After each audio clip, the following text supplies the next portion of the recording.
The man had barely crossed into another world when his own sister shot an arrow straight through his heart. He thought the brother walking toward him was bringing a healing potion, but what that brother offered him was high-concentration sulfuric acid. When his father saw what was happening, he immediately stepped in to stop them. Then, as if it was perfectly normal, he crushed the man's bones to pieces. Because the place he had been reborn into was none other than the Demon King's household. Ever since childhood, the original owner of this body had been bullied by his siblings. He had once run to his mother in tears, but his mother told him that if he was born into a demon family, then he should learn to strike back like a demon. The original owner said that if he really did that, his siblings would definitely kill him. His mother only chuckled and said coldly, then he simply had to strike before they did. She also told him that his father had become the great demon king by killing 12 of his own brothers. The next second, she suddenly pulled a dagger from behind her back. Then, she drove it straight into the original owner's chest. She said that if someone wanted to kill him, this was how he should do it. Move faster than they could. When the man woke up again, it was already the next morning. During the night, he had mostly absorbed the memories of the original owner, Kayla. He checked his body and found that yesterday's wounds had almost completely healed. The maid beside him reminded him that he had slept much longer than usual this time. She said it was already time for the family meal, so he needed to get up. Through Kyla's memories, he recognized her as his personal maid, Linlin. The original Kyla had been more timid than his siblings, so everyone looked down on him and bullied him. Even Linlin, his own maid, despised him. Whenever he changed clothes, Linlin made him dress himself.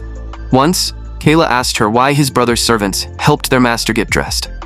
Linlin answered that Kayla could help her get dressed too. She even dumped the work she was supposed to do onto Kayla instead. Then, Linlin herself would lie down on Kayla's bed and sleep.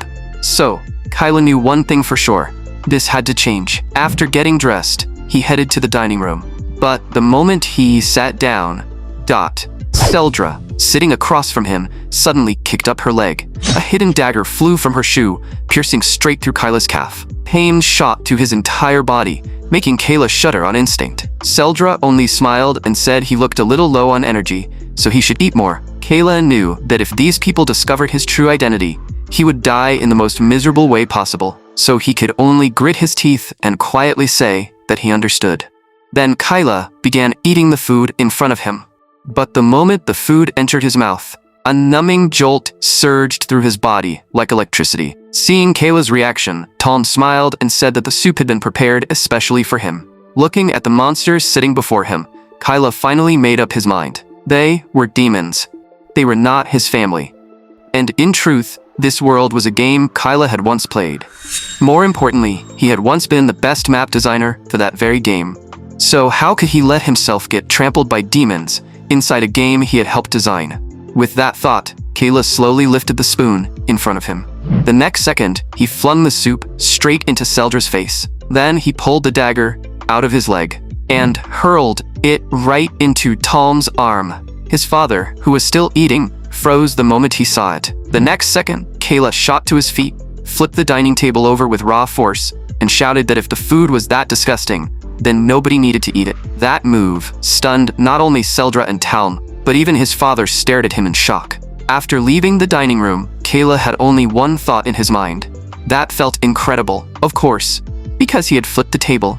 His father beat him half to death afterward, but thanks to the original Kayla's terrifying regeneration, he recovered almost immediately. This must have been the power of the Demon King's son. Now, Kyla wanted to know just how strong that power really was. At that moment, Linlin reminded him that his demon power class was about to begin and told him to hurry over. Kyla turned his head and said coldly that he knew and that she should stop giving him orders from now on. That one sentence left Linlin completely speechless. In the original Kyla's memories, demon power class was one of the worst nightmares he had ever endured. Every time class began, those demons would find new ways to torment him. They were demons among demons.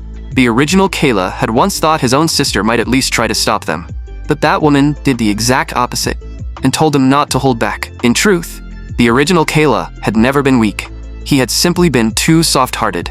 But now Kayla would make proper use of that power for him. Once class began, the teacher announced that Seldra and Tom would not be attending today. Then the teacher asked who had been paired for sparring in the previous lesson. A red-haired boy below raised his hand and said it had been him and Kayla. According to the rules, today would be their second sparring match. After both sides took their positions, the red-haired boy Rod smiled and promised not to beat Kayla to death. The moment he finished speaking, two laser-like short blades formed in Rod's hands. The students below immediately began whispering that Kayla was probably going to get beaten half to death again today. Some even joked that Rod should go easy on him and not make the young master cry. Hearing those words, Rod's smile grew even more sinister.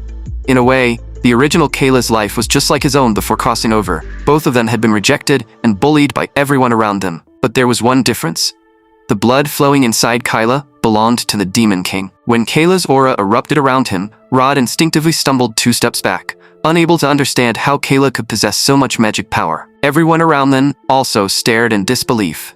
Rod tried to retreat again, only to realize that Kayla's power was pressing down on him so hard he could not move. When Rod looked up again, Kayla had already clenched his fist and flashed right in front of him. The next instant, Kayla slammed his fist into Rod's face. The impact exploded with such force that it smashed a massive crater into the ground beneath Rod. It all happened so fast that many people did not even see what had happened. Even the teacher standing nearby was shocked. Rod lay on the ground after taking that punch, his entire face ruined beyond recognition. Kayla leaned down close to him and asked coldly what he had just said, and who had taught him to speak to the Demon King's son like that. Feeling the pressure coming from Kayla, Rod immediately begged for mercy again and again. Only then did Kayla stand up, looking down at him with ice-cold eyes as she warned him not to provoke her again, or he would die a miserable death. When the others saw Kayla rise, they all stepped back on instinct. As Kayla walked up to the teacher, he suddenly stopped. Then, he turned his head and calmly asked why the class was not continuing. Linlin, standing behind him, was completely stunned. To her, Kayla looked like an entirely different person, and everything that had just happened was seen clearly by the Demon King upstairs. Meanwhile, inside the Demon King's castle, Seldra and Talm were soaking in a medicinal bath to heal their wounds. Seldra roared in fury, saying that bastard actually dared to splash poison soup all over her. Talm told her to focus on healing first, because unlike Kayla, they did not have that terrifying regeneration. The more Seldra thought about it, the angrier she became. Why was Kayla the only one with that kind of regeneration? Talm said in a low voice that it seemed something really had changed in their younger brother. When Kayla flipped the dining table that morning, Talm had noticed one thing. For the first time in his life, he had seen their father smile, even if only slightly. The moment Seldra heard that, her anger burned even hotter. But Talm said this entire situation was far too abnormal. Seldra frowned and asked what he was trying to say. Talm suggested that the two of them should call a temporary truce and deal with Kayla together first. After hearing that, Seldra immediately thought it was a good idea. Soon, the two reached the same conclusion. Before Kayla drew their father's attention again, they would kill him first. Back in the classroom, the teacher summoned a projection and introduced the figure as the former Demon King, Tulk Carlton. The teacher said Lord Tulk had been stronger than anyone in his era, truly unmatched in the entire realm. But in the end, he died because of a conspiracy planned by the Heaven Guild. Since then, those despicable guild members had continued gathering around the kingdom, using the largest faction, the Heaven Guild, as their core force while preparing to invade. So, in order to help the current Demon King wipe out the enemy, the teacher demanded that every student devote themselves fully to combat training. The students below immediately shouted in unison, "For the glory of demons." After class, Kayla sat high on the castle walls, thinking that he had to find a way out of this place as soon as possible. If he kept staying in this castle, who knew when these monsters would finally toy with him until he died? With that in mind, Kayla asked Linlin behind him whether his father was going out in 3 days. After receiving her answer, Kayla said that this castle actually had one major weakness. Right now, they had no true map architect who could help them use the battlefield terrain, while those guild bastards were taking advantage of the neglected territory around them to launch attacks. So before his father's next expedition, Kayla planned to use this time to draw a complete map of the entire surrounding region. With that map, his father would be able to wipe out every last enemy without leaving a single one behind. And Kayla's first small goal was simple: get out of this castle. But when Kayla finished the map and presented it to his father suddenly drove one hand straight through Kayla's body and coldly asked what exactly Kayla was trying to show him.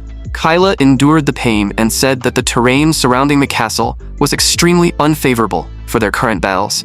If they could reshape the terrain according to his plan, the entire situation could be turned around. After hearing that, his father finally focused on the map in Kyla's hand.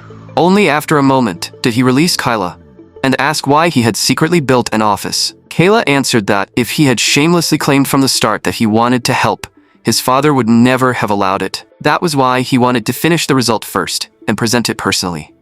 As the son of the great demon king, he wanted to assist his father in wiping out the guilds. After saying all of this, Kayla quietly stared into his father's cold eyes and waited for his response. Linlin, standing nearby, was trembling all over, wondering how Kayla dared to speak to the demon king like that. After a moment of silence, his father asked how much time he needed. Kayla froze for a second, almost thinking he had misheard. His father asked again how many days Kayla needed to draw the revised terrain map. Kayla quickly raised his hand and held up 5 fingers. His father said coldly that the Heaven Guild would regroup in 3 days, and by then, this map would be useless. Kayla coughed once and immediately explains that he did not mean 5 days. He could finish it in 5 hours. When his father heard that, he suddenly turned his head and looked at Kyla with disbelief. Kayla raised the map and said that within 3 days, before the battle against the Heaven Guild, construction could be completed. So he asked to be allowed to command the plan. Before leaving, his father agreed to Kayla's request, and the corner of his mouth even lifted into another faint smile. But he also warned Kayla that if this failed, he would tear both Kayla and his map to pieces. After his father left, Kayla finally let out a breath of relief. But the next second, he suddenly felt his blood churning violently inside him. Then he coughed up a mouthful of blood. Linlin stared at Kyla, unable to process the fact that he had actually convinced the Demon King. Kayla forced his head up and told her to stop staring and get him to the infirmary. After a simple bandage job, Kyla immediately returned to the workshop to keep drawing, and just as he had promised, he completed the entire terrain map in only 5 hours. The Demon King's army immediately began large-scale construction, according to Kyla's blueprint. The mages also placed illusion magic circles at designated points around the construction zone. That way, enemies outside would not be able to detect what was happening inside the territory. And at that moment, Kayla felt as if he had rediscovered the feeling of creating maps back when he was still a player. Over at the Heaven Guild's gathering point, when the guildmaster, Hermeson, heard that the Demon King's army was reshaping the surrounding terrain, surprise flashed across his face. One of his men reported that the Demon King's army had mobilized a large number of mages and was using illusions to deceive their surveillance. The subordinate then asked whether they should launch an attack immediately to stop the construction. Hermeson said there was no need. Those fools had only started moving now, and it was already too late. In 3 days, Taluya would arrive with the strongest unit, the Tarkin squad. Taluya had spent decades building and training that elite squad, and now it was finally complete. Hermeson believed the Demon King's army could never use 3 days of preparation to defeat a squad forged over several decades.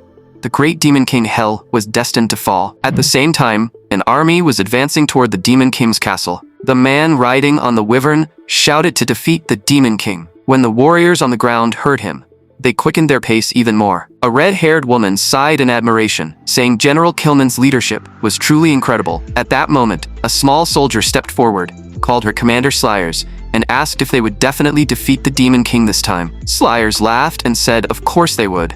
Their Tarkan squad was nothing like those ordinary guilds. Meanwhile, inside the castle, the Demon King sat on his throne, thinking that Kayla's map proposal had not been an empty bluff. He could tell the map was not perfect, but his body was already close to reaching its limit, so he no longer had the luxury of hesitation. Tomorrow's battle would settle everything with the Heaven Guild. Outside the castle, mages were constantly using magic to transport materials and construct buildings. The trolls on the ground were also carving stone non-stop, turning it into usable construction material. Everything was progressing smoothly, according to Kayla's plan. That made Kayla realize that building a map in reality was still completely different from doing it in a game, because here, there were far more factors he could control and change, giving him much more freedom than the game ever had. Now, all he had to do was calmly wait for tomorrow's battle to arrive. The next day, when the Tarkan squad reached the front line, the guild members all came out to welcome them enthusiastically.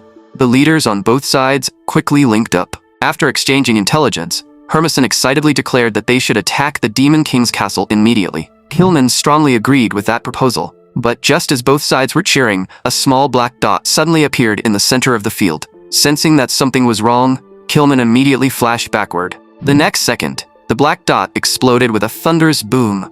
Fortunately, Killman's shield soldiers reacted fast enough to block the impact for him. On Hermison's side, his subordinates also stepped in just in time to protect him from the blast. When the dust from the explosion finally cleared, a black silhouette slowly stood up. Everyone focused their eyes on it and realized that the figure standing before them was none other than Demon King Hell. In truth, before this happened, Kyla had told his father that he had already removed the Heaven Guild's surveillance magic circles. That meant his father could use teleportation magic without being detected by the enemy in advance. When Kayla suggested that his father teleport directly into the Heaven Guild's base, his father clearly showed interest. But Seldra, standing nearby, immediately tried to stop him, saying that it was far too dangerous. Calm quickly agreed and said Seldra was right. Hearing that, their father looked at them with ice-cold eyes and asked if they were questioning the power of the Demon King. That sentence scared them so badly that cold sweat poured down their bodies. Town could only stammer a reminder that their father had not fully recovered yet, but their father snapped at them to shut up and decided that he would teleport into the Heaven Guild's base himself, tearing the enemy apart from the inside out. Back on the battlefield, Demon King Hell revealed himself and said coldly to everyone around him that he would make them regret coming here. His overwhelming pressure spread in every direction, forcing everyone to take several steps back without realizing it. Killman was the first to react and immediately ordered his troops to attack. On Kayla's side, the army had also finished assembling, and at his command, the demons opened the castle gates and charged toward the battlefield. The guild members quickly sent their own forces forward to meet them. Very soon, the two sides clashed head-on.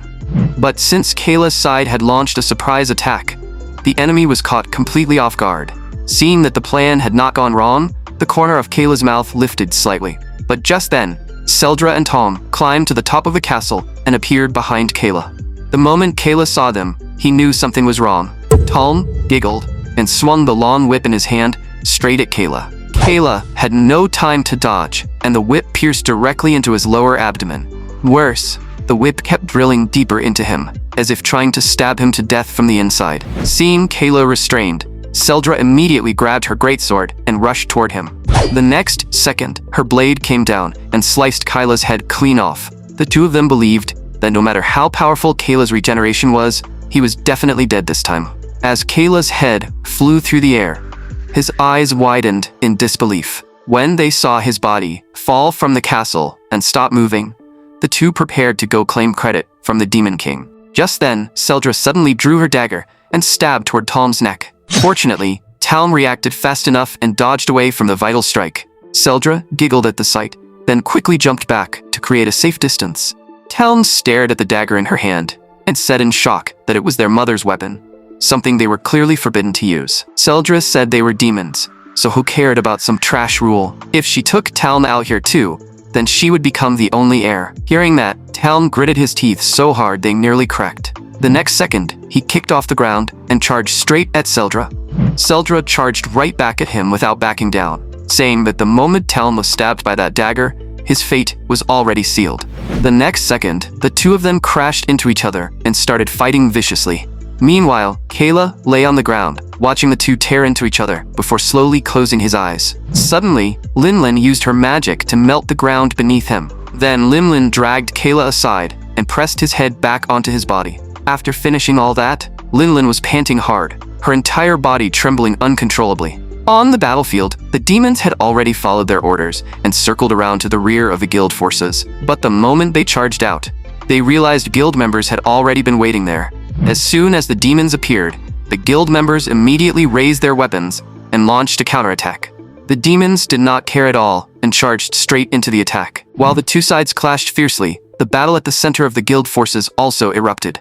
At General Killman's command, his dragon began gathering a blazing fireball in its mouth. Then it fired the scorching blast straight at the Demon King. Seeing this, the Demon King only murmured that it had been a long time since he last saw the dragon breath attack. The next second, he dodged the dragon breath with a quick movement, then grabbed the dragon's head with both arms. Then, with a sudden burst of strength, he ripped the dragon's head clean off. Seeing the Demon King's terrifying figure, Killman was so frightened that he could not even speak. The other ranged mages snapped back to their senses and immediately launched their attacks. In an instant, the Demon King was swallowed by beams of light and magic spheres. Looking at the rising smoke, Killman could not help asking if they had succeeded. But when the smoke cleared, everyone realized the Demon King's appearance had completely changed. Killman's heart sank. Just as the books described, the Demon King had transformed. Slayers cried out that this was the Demon King's final form. The ordinary members around them trembled in fear the moment they saw him. Slayers immediately turned back and shouted for everyone to stay sharp and not let fear consume them. But even Killman, the general himself, could not stop his body from shaking under the Demon King's pressure. And the Demon King, standing at the center of them all, showed no fear at all. He knew perfectly well that Kyla's plan had one major flaw. There was no way out. The plan could indeed use the magic circles to gather their forces directly in the center of the Heaven Guild's base. But if they lost, there would be no path of retreat. However, as the Demon King, he had never mentioned that weakness. Because the Demon King never worried about having no way out. He even suspected that Kayla had already considered this point as well. With that thought, the pressure around the Demon King surged even higher. Seeing this, Killman immediately ordered everyone to prepare for battle. Meanwhile, beneath the castle, after Linlin placed Kyla's head back onto his body, her entire body was still trembling uncontrollably, and she kept whispering desperate prayers under her breath. She remembered the experiment Kayla had done with her one day earlier. At that time, Kyla discovered that even if one of his limbs was severed, he could quickly attach it back to his body. After testing his arms and legs, the next part to test was his head. Kayla pointed at his own neck and said, "This part might hurt a little." So when Linlin cut it off, she had better do it fast. After the experiment was over, Kayla told Linlin to find Seldra's servant and to pass along his exact words without changing a single thing. After that, Linlin privately met with Seldra's servant. She told the servant that Kayla planned to use the chaos of the battle to kill Seldra himself. The maid became furious the moment she heard this, and said she had to tell Seldra immediately. Seeing that the bait had worked, Linlin added that Seldra could turn Kyla's plan against him and cut off his head instead. No matter how fast Kayla regenerated, he would still die without a head. And so, Linlin followed Kayla's insane plan. But now that Kayla's head had been separated from his body for so long, she had no idea whether it would still work. Just as Linlin was panicking and completely at a loss, Kayla slowly opened his eyes. As he sat up, he said it seemed the dagger infused with magic had slowed his regeneration down by a lot. But since he had survived, none of that mattered anymore. Everything was still moving according to his plan. The first thing Kayla did after getting up was terminate the master-servant contract between himself and Linlin. Seeing what he had done, Linlin was completely stunned. Kayla looked back and told her that from now on, she was free. But to his surprise, Linlin did not leave. Instead, she ran over and hugged him. She cried and said that from now on, she belonged to Kayla, and she wanted him to take her with him. Seeing her sob like that, Kayla pushed her away and walked toward the exit. As long as he stepped into the light ahead, he would escape the Demon Castle's surveillance. But just as Kayla was only one step away from freedom, Linlin suddenly rushed in front of him. The next second, 3 bolts of lightning flashed out from the white light. Linlin immediately raised her hand and released a shield to block them. Right after that, 3 masked figures leaned in from the exit. Kyla looked closer and realized they were guild members who had come to wipe out the Demon King's castle. It turned out they had known about this secret passage all along and had set an ambush here in advance. The moment those 3 saw Kyla, they attacked without the slightest hesitation. Linlin stepped forward again to block the attack for him and told him to run. Kayla anxiously asked what she was going to do. Linlin said she was his maid, and her first duty was to protect his safety. But Kayla knew very well that Linlin only knew a few simple defensive spells and almost no offensive magic at all. Seeing Kayla still standing there, Linlin shouted for him to run. But Kayla only placed his hand gently on her shoulder. Then he forcefully threw her behind him, without Linlin's shield blocking them. The lightning bolts instantly struck Kayla. The guild members recognized him as Kayla, the son of the Demon King. They had all heard that Kyla was the most useless and cowardly of the Demon King's children, so ultimate magic would be more than enough. But as someone who had crossed into this world, Kayla knew the original owner had always been too timid. He had never truly used his own power, nor had he ever shown his real strength in front of others. So these people had no idea how strong Kayla really was. With that thought, Kayla simply raised his hand and shattered the magic attack with a single slap. Linlin watched this scene, and her understanding of Kyla was shattered all over again. Even through the mask, Kyla could feel the shock on that guild member's face. But Kayla gave him no time to react. He stepped forward in a flash and slammed him to the ground. The guild member on the ground tried to cast a higher level spell, but the next second, Kayla tightened his grip just slightly and crushed his head. Linlin stared as Kayla killed a heaven rank mage in one hit and cried out that it was impossible. After killing that man, Kayla slowly stood up and turned his gaze toward the remaining two. The two immediately stepped back, raising their guard to the limit. Then, without hesitation, they launched a high-level magic attack at Kayla. The spell was called Light Spear Curse. Its power was enormous, but the drain on the caster was terrifying as well. So they placed all their hopes on this one strike. Linlin recognized the spell and shouted for Kayla to retreat. But before she could finish speaking, two light spears had already pierced through Kayla's body, and another light spear pierced straight through Linlin's shoulder. Only then did Kayla realize that his body could no longer move. Linlin turned back trembling and apologized, saying she had failed to protect him. When the guild members saw that the spell had landed, they finally let out a breath of relief. They did not dare waste any more time. One of them drew his sword and prepared to step forward to finish Kayla and Linlin off. But the man behind him stopped him, saying it would be a waste to kill them just like that. Then he walked over to Linlin with a twisted grin and lifted her chin with his hand. Linlin immediately understood what he was trying to do and cursed him out on the spot. Hearing that, the man also drew his sword and pressed it against Linlin's neck, saying he would teach her a lesson soon enough.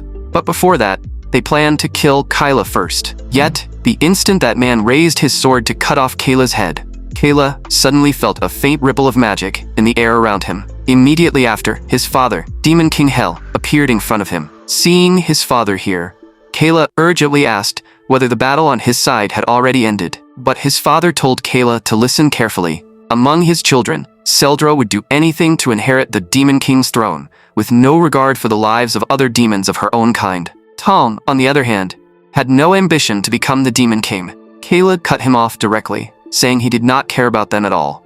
He only wanted to know how his father had come here. His father told Kayla that every generation of Demon King possessed one ability.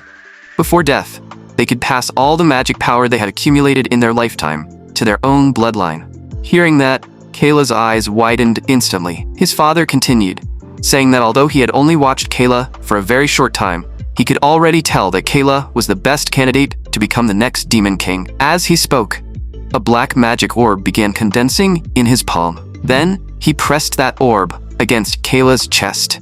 After doing this, his father's phantom slowly began to fade. Meanwhile, at the center of the guild-based battlefield, Demon King Hell's severed head had fallen to the ground, with the corpse of the great general lying nearby.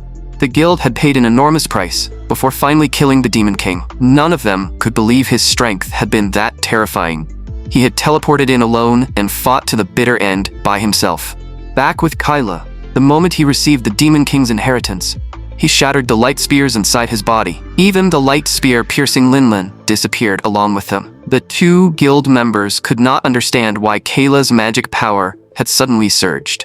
Feeling the new power inside him, Kayla's lips curled into a wicked smile. Now that Demon King Hell was dead, Kayla had inherited his power. At this point, Kayla's plan had succeeded. After that rush of ecstasy, Kayla only raised his hand slightly, and magic several times stronger than before erupted around him. The two men realized something was wrong and immediately turned to run.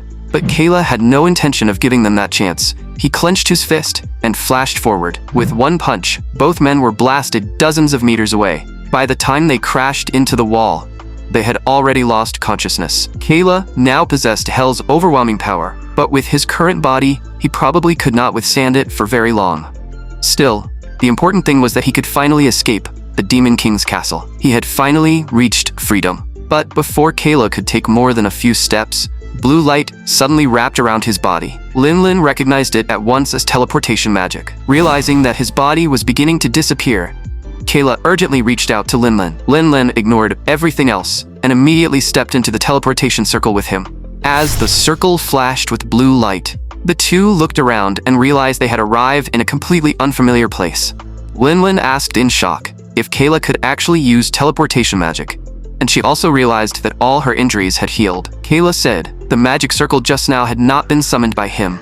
It seemed more like a spell the Demon King had placed on his children in advance. They might have spent 3 days inside the teleportation space, and the Demon King had likely done this so his children could escape safely if the castle fell. After hearing Kayla's explanation, Linlin also realized that Demon King Hell had most likely fallen. So she solemnly declared that she would support Kyla in becoming the next Demon King. Kayla felt that Linlin had clearly misunderstood something, because he had no desire to become the Demon King at all. But considering how short-handed he was right now, he chose not to tell her the truth for the time being. After walking for a while, the two soon saw a massive castle in the distance. The moment Linlin saw it, she stopped in her tracks, her eyes widening in shock, because she recognized it at once. That was the magical kingdom of Arsal, a nation that trained its talents for one purpose only: defeating demons. And right now, the city was holding a celebration over the defeat of the Demon King. To avoid exposing their demon identities, Linlin immediately used transformation magic. Kyla also disguised his appearance. After entering the city, Kayla asked Linlin to tell him everything she knew about this place. Linlin explained that Arsal was a small island nation on the eastern border of Teruya. It was protected by Shuihuo, a giant mysterious creature living in the nearby sea. Because of that protection, magic had developed naturally and rapidly there, allowing Arsal to raise many powerful mages.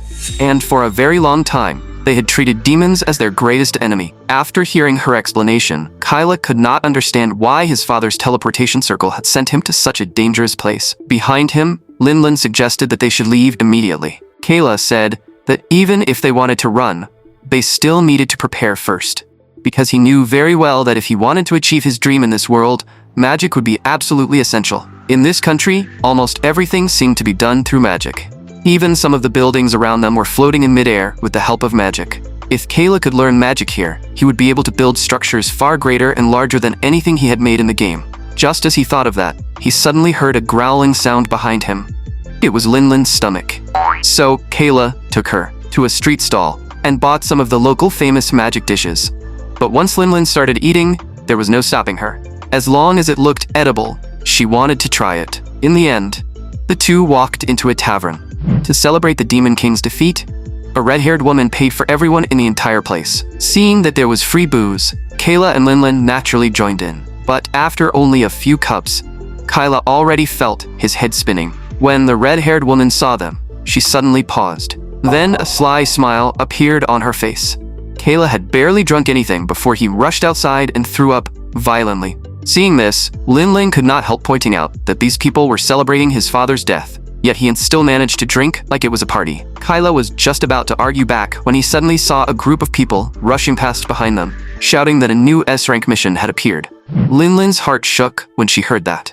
The previous mission to wipe out the Demon King had already been S-rank, and now another S-rank mission had appeared. Unable to hold back her curiosity, she grabbed Kayla and followed the crowd to take a look. When they arrived, Kayla saw his own portrait hanging high on the city wall. It turned out that the new mission was to hunt down the son of the Demon King. Seeing this, Kyla shouted in anger, asking why they were still coming after him when the Demon King was already dead. Linlin immediately covered his mouth and explained to the people around them that he was just drunk. The crowd did not pay much attention, and instead began discussing how Kayla was supposed to be the weakest of the Demon King's children. To them, this mission looked like it should be B rank at most. After watching for a while, Kayla took Linlin and left the plaza, reminding her to keep a low profile from now on, and told her to drop the young master title and call him Jiru instead.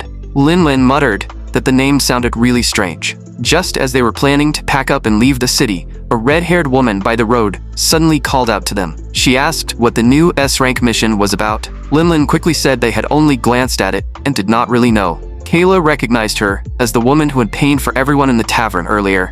Since everyone called her the Hope of Arsal, she was clearly no ordinary person. But before Kayla could finish that thought, she suddenly hugged both him and Linlin.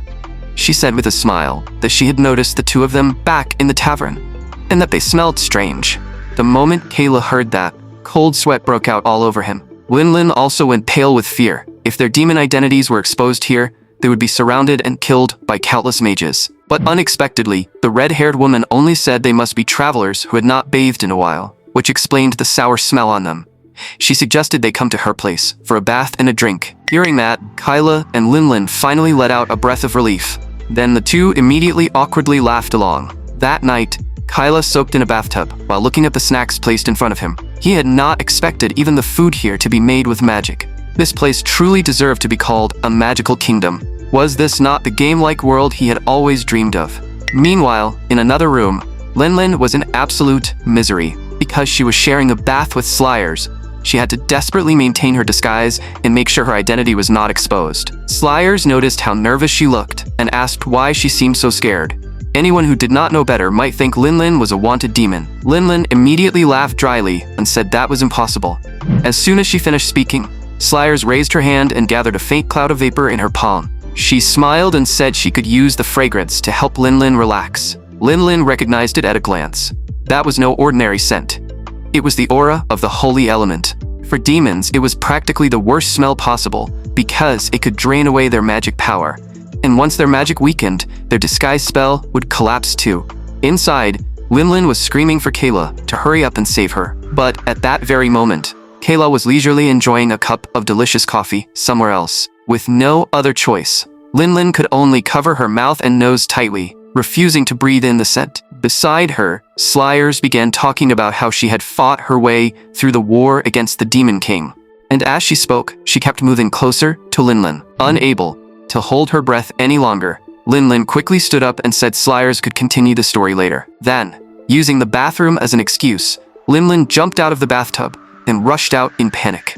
Watching Linlin flee, Slayers smiled faintly and murmured that it seemed Linlin did not like holy energy. When Kayla came out, he happened to run into Linlin in the hallway.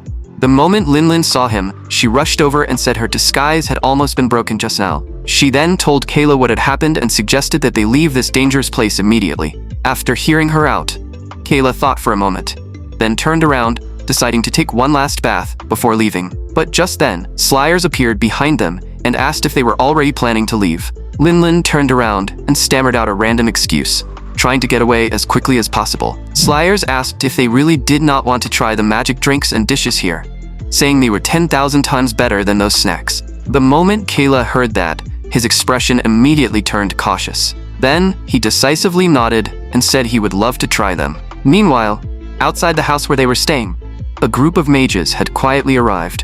One of them whispered, asking if there really was a demon here. The leader replied that this was not just any demon. It was the son of the Demon King. This was a once-in-a-lifetime chance, and they had to capture him.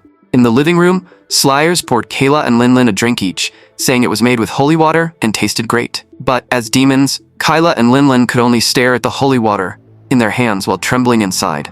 Slayers said that in order to kill the Demon King, she had joined the human elite unit known as the Tarkin Squad. After joining the squad, she trained desperately, every single day. As she spoke, she lifted her clothes slightly and showed them the scars left from that training.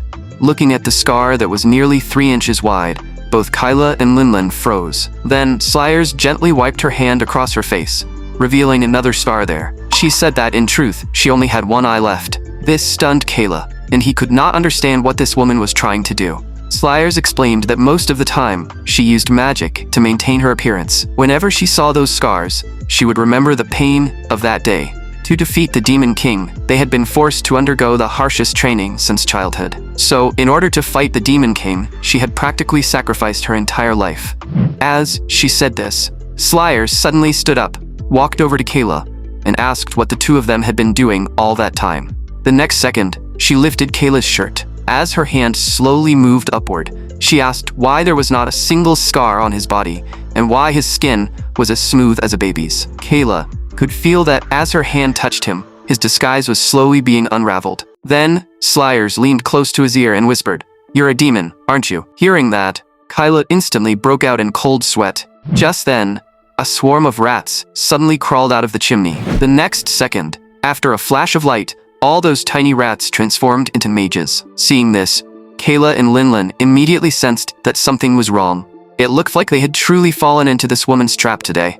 Before they could react, the mages stepped forward and surrounded them completely. But to Kayla's surprise, the leader shouted at Slayers, saying they had finally found her, the demon who had infiltrated the city. Slayers did not panic at all. She simply stood up and placed herself in front of Kayla and Linlin. Only then did Kayla understand that these mages had not come for them. And judging from the situation, Slayers was actually a demon too. Since her identity had already been exposed, Slayers stopped pretending. She released the magic power around her, summoned her staff, and stepped forward. The mages no longer hesitated and launched their attacks at Slayers. But against attacks of that level, she did not even bother lifting her eyelids. As an elite mage of the Tarkin Squad, Slayers did not take these arsal mages seriously at all. With a casual wave of her hand, she fired a black magic orb, blasting the entire room apart. The shockwave was so powerful that even Kayla, who had inherited the Demon King's power, was forced to take several steps back. Even after the explosion ended, thick demonic energy still lingered in the air. Linlin protected Kyla while saying in shock she couldn't believe someone possessed such powerful magic. After Kayla recovered from the shock, he immediately asked Slayers why she had protected them. Slayers slowly turned back and said she was Demon King Hell's daughter, which also made her Kayla's biological older sister. After that, Slayers brought them to the Earth Demon tribe.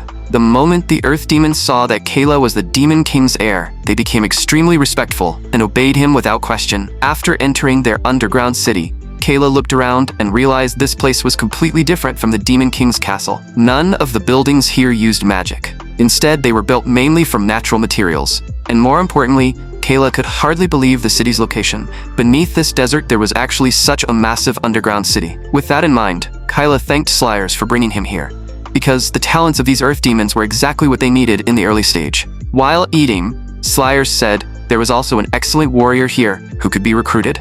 That immediately caught Kayla's interest, and he asked what kind of demon this warrior was. Slayers said that when the human elite unit, the Tarkin squad, had been on its way to the Demon King's castle, they discovered this city. At that time, the moment Kilman saw these demons, he ordered them all to be slaughtered. The earth demons here were no match for the Tarkin squad, and the city's defenses were quickly broken.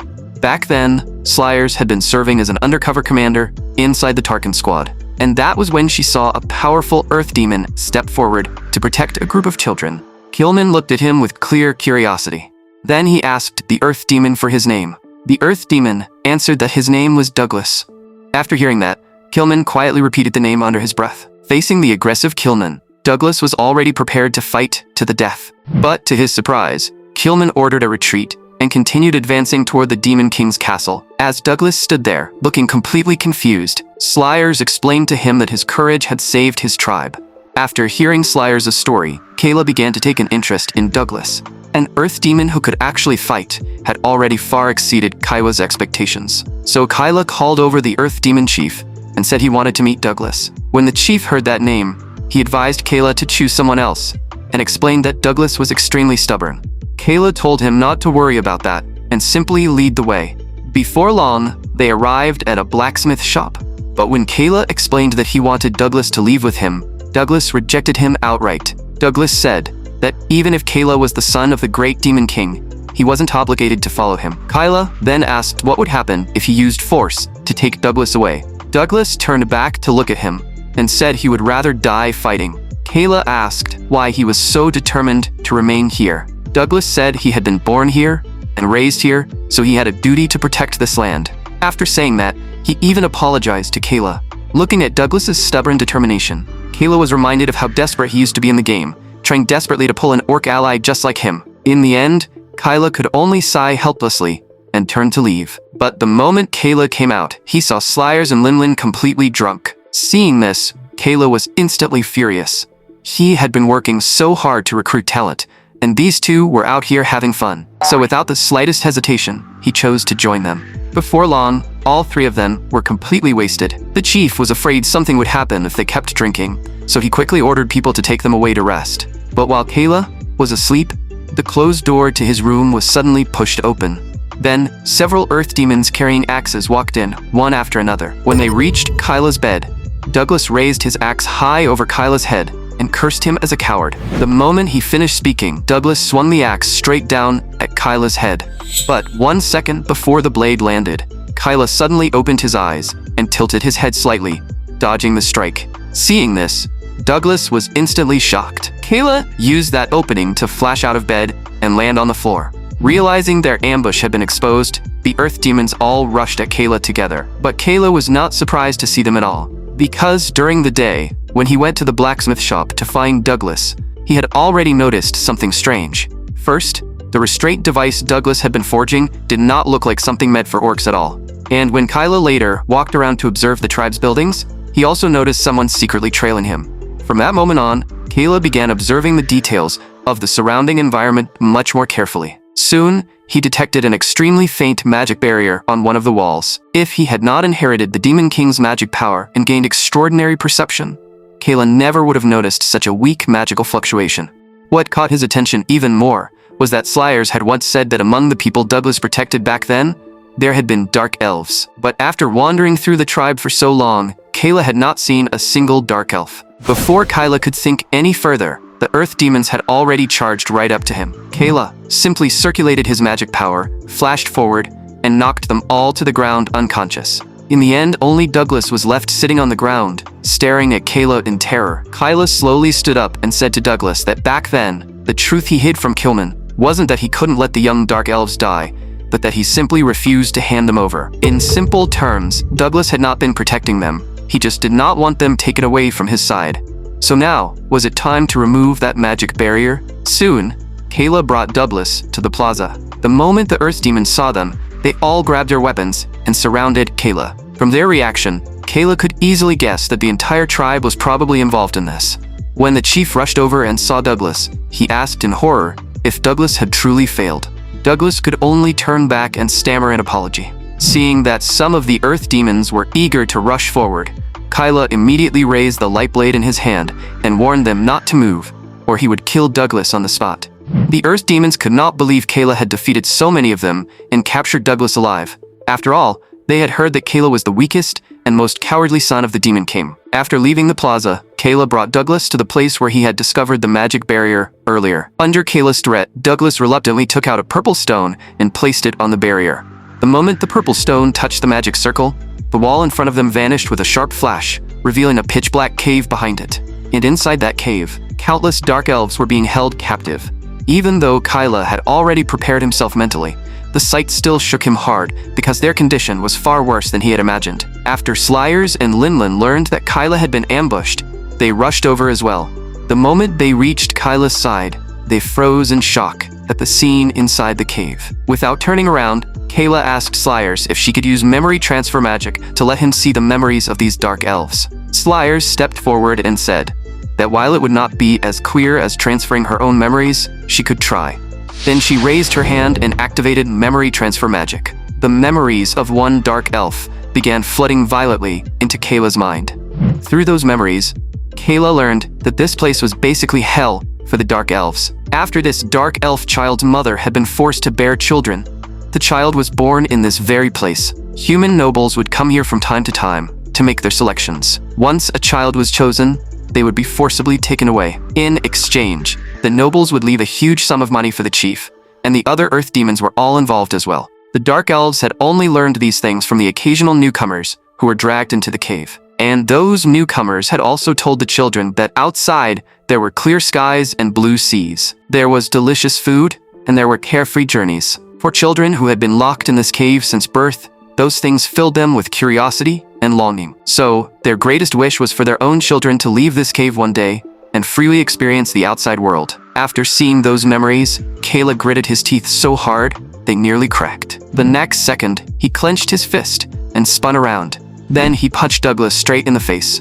Douglas took the blow head-on and was sent flying 7 or 8 meters before slamming into the wall behind him. Slyers also questioned them in fury, saying they had never been trying to protect these dark elves at all.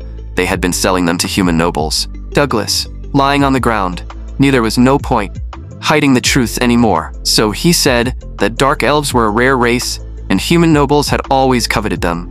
Dark elves were blessed by nature, and if they lived in the designated place, they could help the earth demons live in peace. In Douglas's eyes, was that not the perfect reason to raise them like livestock? Linlin cursed him, asking how he could enslave another demon race like this. Douglas stood up and shouted that the Demon King was dead now, and if they wanted to survive under the humans, this was the only way. At that moment, Kayla thought back to how he had suffered under his father's oppression before crossing into this world. But the pain these children had endured was far deeper than his own. So Kayla no longer hesitated and called Slyers and Linlin over. He coldly told them that now they would finish the reckoning Kilman had failed to complete back then. The two were already furious, and they immediately agreed. Following Douglas's furious roar, the earth demons outside the cave began charging in to surround them. Linlin immediately stepped forward to block them. Behind her, Slyers summoned her staff, unleashing magic, while coldly asking how they dared attack the Demon King's heir. The earth demons said Kayla was nothing but a coward, and they had no reason to obey him. After knocking back several earth demons, Linlin said coldly that they couldn't be more wrong. Inside the cave, Douglas also launched another attack at Kayla. But Kayla, who had inherited the Demon King's power, was nothing like before. With one kick, he sent Douglas flying again. The Dark Elves could also tell that Kayla seemed to be trying to save them from this place. So one of the Dark Elves stood up, wanting to step forward and help. Seeing this, another Dark Elf hurried forward to stop her and shouted, "Wood, what are you trying to do?" But the Dark Elf named Wood said that if they did nothing now, they would only continue to suffer in the future. She did not want to live like this anymore. Thinking back on everything she had endured, Wood collapsed to her knees and began sobbing uncontrollably. Her cries also caught Kayla's attention. So Kayla turned to Douglas and asked if he could hear their cries of pain. He would make Douglas pay back every single bit of it. But what Kayla did not expect was for Douglas to suddenly take a small red stone from his pocket. Then, without hesitation, he tossed it into his mouth and swallowed it. When the other earth demons saw this, they also pulled out identical stones and swallowed them. Linlin cried out in shock. It was earth ore. She had thought that thing was only a legend, but it actually existed. Hearing that, Kayla quickly turned back and asked Linlin what it was. Slayers shouted before Linlin could answer, warning Kayla to be careful. She said that once this ore was consumed, it could increase the body's physical functions tenfold for a short time. But the side effect was that it consumed part of the user's lifespan. While Slayers was explaining, the muscles on Douglas's body began swelling rapidly. Then he let out a roar. Kayla was instantly shocked because their physical strength was not the only thing being enhanced. Their magic power was also rising at an alarming speed. But Kayla still had not fully mastered the Demon King's power. In the split second he was stunned, Douglas's fist had already reached his face. At such a close distance, Kayla had no time to dodge.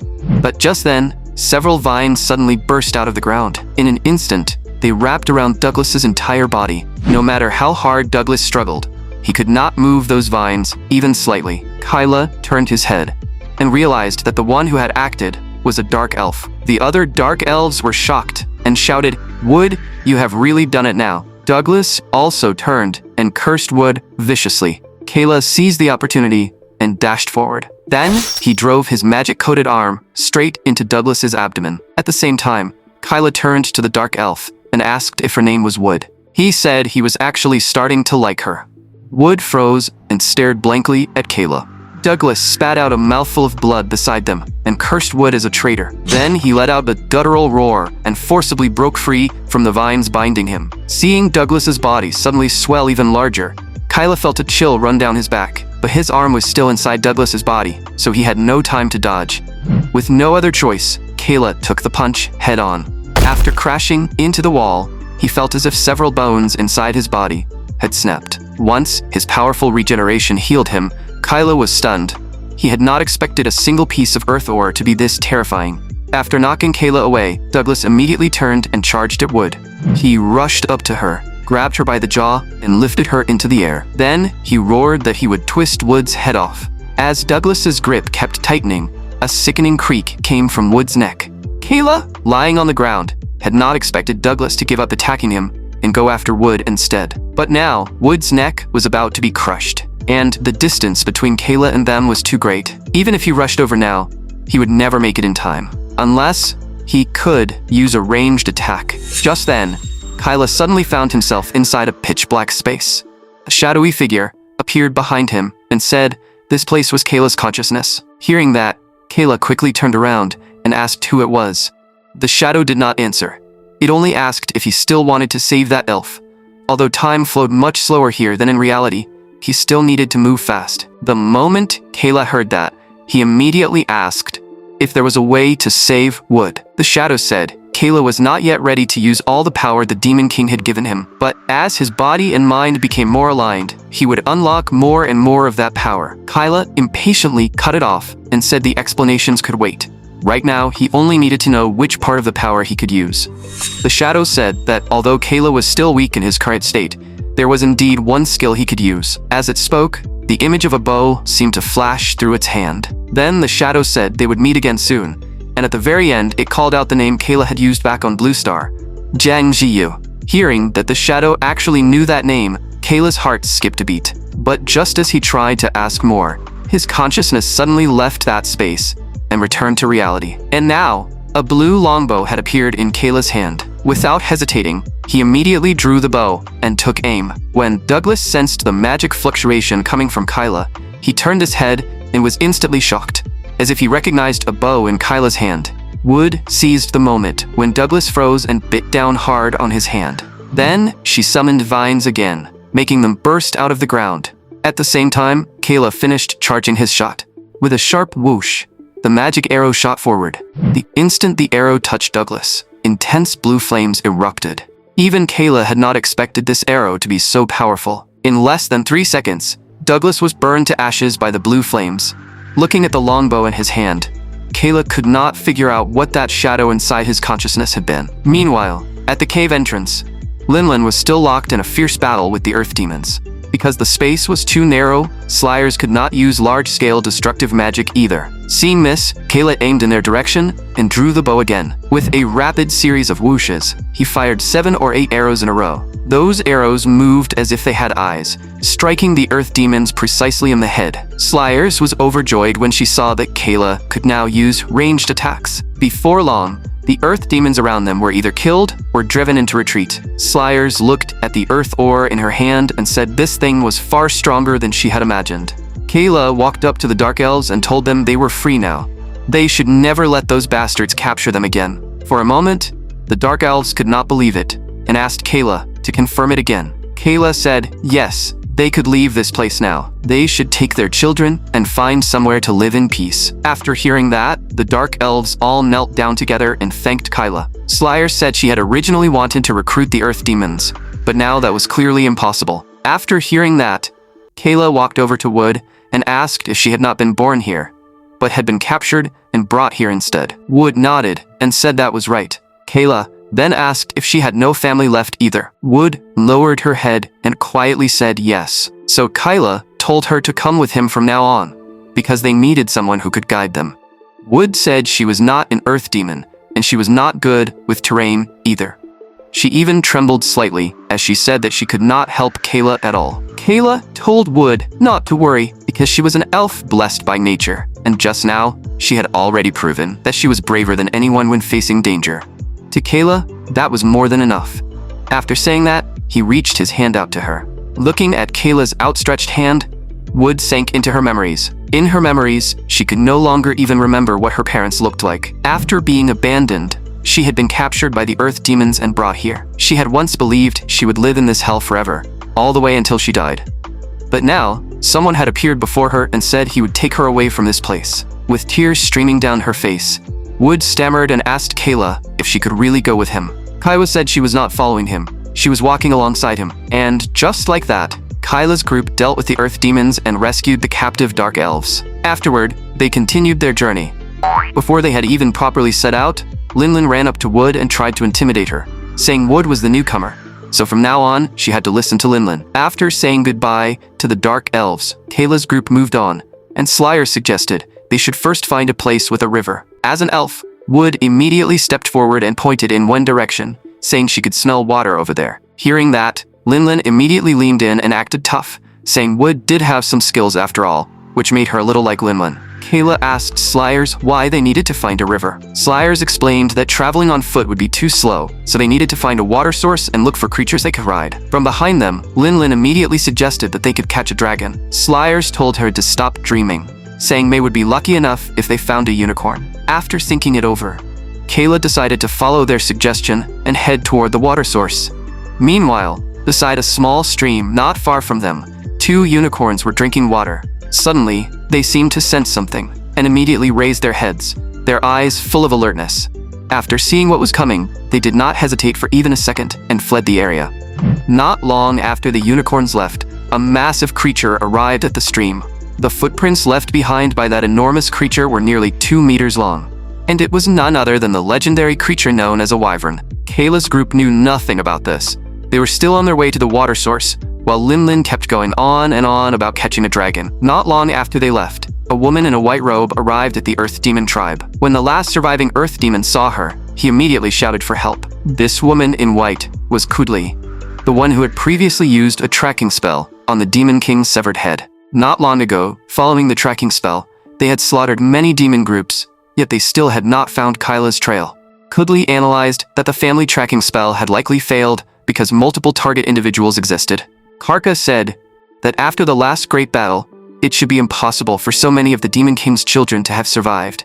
Was there really no way to tell which one was the real Kyla?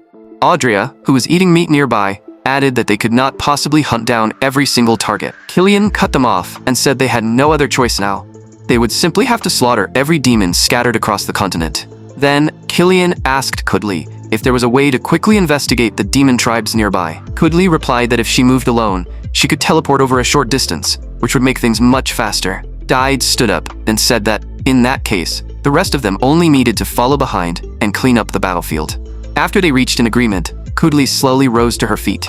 A blue light flashed as her eyes widened. The next instant, her entire body vanished from where she stood. While investigating the Earth Demon tribe, Kudli detected a faint trace of magic power left behind by Kayla. The surviving Earth Demon on the ground also told Kudli everything Kyla had done there. After hearing that, Kudli asked which direction Kayla had gone in the end. The Earth Demon said he did not know and kept urging Kudli to save him quickly. But the next second, a beam of light shot out and pierced straight through his skull. Then Kudli used her tracking spell again on the remaining trace of Kayla's aura. Meanwhile, Kayla's group had also arrived near the stream. When he saw that there really was a water source here, Kyla praised Wood, saying elves really were impressive if she could smell water from several kilometers away. Linlin immediately ran over and told Wood not to get too full of herself. Because they had traveled for so long without eating, Kyla's stomach had already started growling. Linlin quickly said her fishing skills were amazing, and if Kyla waited a little, he would have grilled fish to eat. But before she could even finish speaking, all the fish in the stream suddenly jumped out of the water. Then they jumped straight into Wood's arms. Seeing the shocked and confused looks on everyone's faces, Wood explained that she had done it by using the power of nature to control the water current. Seeing Wood suddenly become the center of attention, Linlin felt her sense of crisis growing stronger and stronger. Even when Linlin tried to help by starting a fire, Slayers beat her to it and summoned an even larger flame first. This made Linlin feel as if she had become completely useless. Before long, the fish were grilled, and everyone immediately dug in. After taking a couple of bites, Kayla looked over at Linlin and asked if she was not going to eat. Linlin had just said she had no appetite when Slayers casually took her portion away. But Kayla still noticed that Linlin looked extremely down.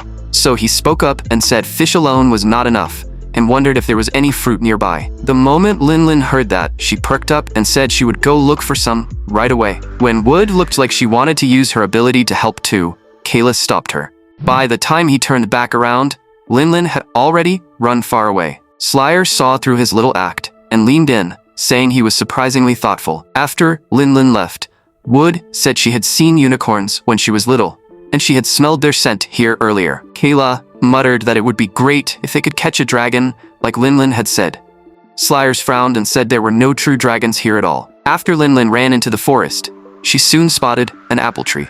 Eager to prove herself, she did not pay attention to what she was stepping on, and used it as a stepping stone to leap toward the tree. But just as she reached out to pick an apple, the thing beneath her feet slowly began to move. Linlin looked down and saw an eye as large as a lantern staring right back up at her. Then she followed that eye and looked over the rest of the enormous creature. Only then did she realize in horror that she was standing on the head of a wyvern. Meanwhile, Kayla's group was still sitting beside the campfire, discussing the power inside Wood. Wood said she did not really know how to describe it, but she could sense the power of nature within a certain range. Hearing this, Kayla guessed that it was probably similar to a map scanning ability in a game. Slayers said that this was an excellent ability for finding dungeons. Wood explained that the range she could currently sense was not very wide. Kayla asked if there was a way to upgrade that range later. Wood said she had heard that if she consumed the dragon insight stone of a dragon that had lived for over 1,000 years, her sensing range could increase by several hundred times. When Kayla heard the shocking word several hundred times, he froze on the spot. Slayers said dragons were already extremely rare, and even if they actually found one, killing it would be almost impossible. Kayla asked if dragons were really that powerful. Slayers said dragons were basically among the top predators in nature, and they also hated demons intensely. Only a tiny number of humans with terrifyingly strong mental power could ever tame a dragon. Kayla let out a cold laugh and said that was truly ironic. The only ones capable of taming dragons were actually the supposedly weak humans. Slayers told them not to think about that, because there was no way they would run into a dragon in a place like this. But the moment she finished speaking, Lin came screaming toward them, with a massive dragon chasing behind her. Everyone was stunned. Once they came back to their senses, they did not hesitate for even a second, and immediately turned to run. As they ran, Kayla asked Slayers what was going on. Had she not just said there was no way a dragon would appear here? Slayers said she had no idea either, and she had never seen a dragon this huge before. Not far away, Kudli had followed the remnants of Kyla's aura to the area, which she also heard a roar coming from the distance. Kudli stopped and murmured that the sound seemed like a dragon's roar. After running for a while, Kayla's group saw a giant boulder ahead and immediately hid behind it. When the dragon could not find them, it looked around for a while. After confirming that they had truly disappeared, it finally turned and left.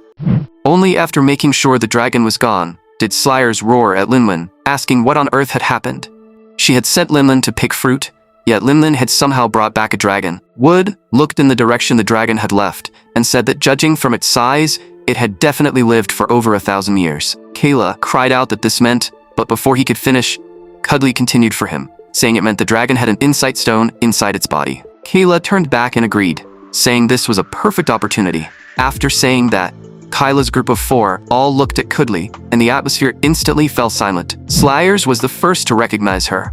Her expression changed as she shouted that Kudli was from White Tarkan. The moment they heard that, Kayla's group immediately stood up and backed away. Then, they drew their weapons and took a fighting stance. According to rumors, this woman was a cold-blooded and infamous mage. When Kyla heard that, he immediately took another step back to create more distance. He had thought that after the Demon King died, he could live peacefully once he escaped the castle. Seeing how tense they were, Kudli told them to calm down and said there was no need to fight here. That made Kyla extremely confused.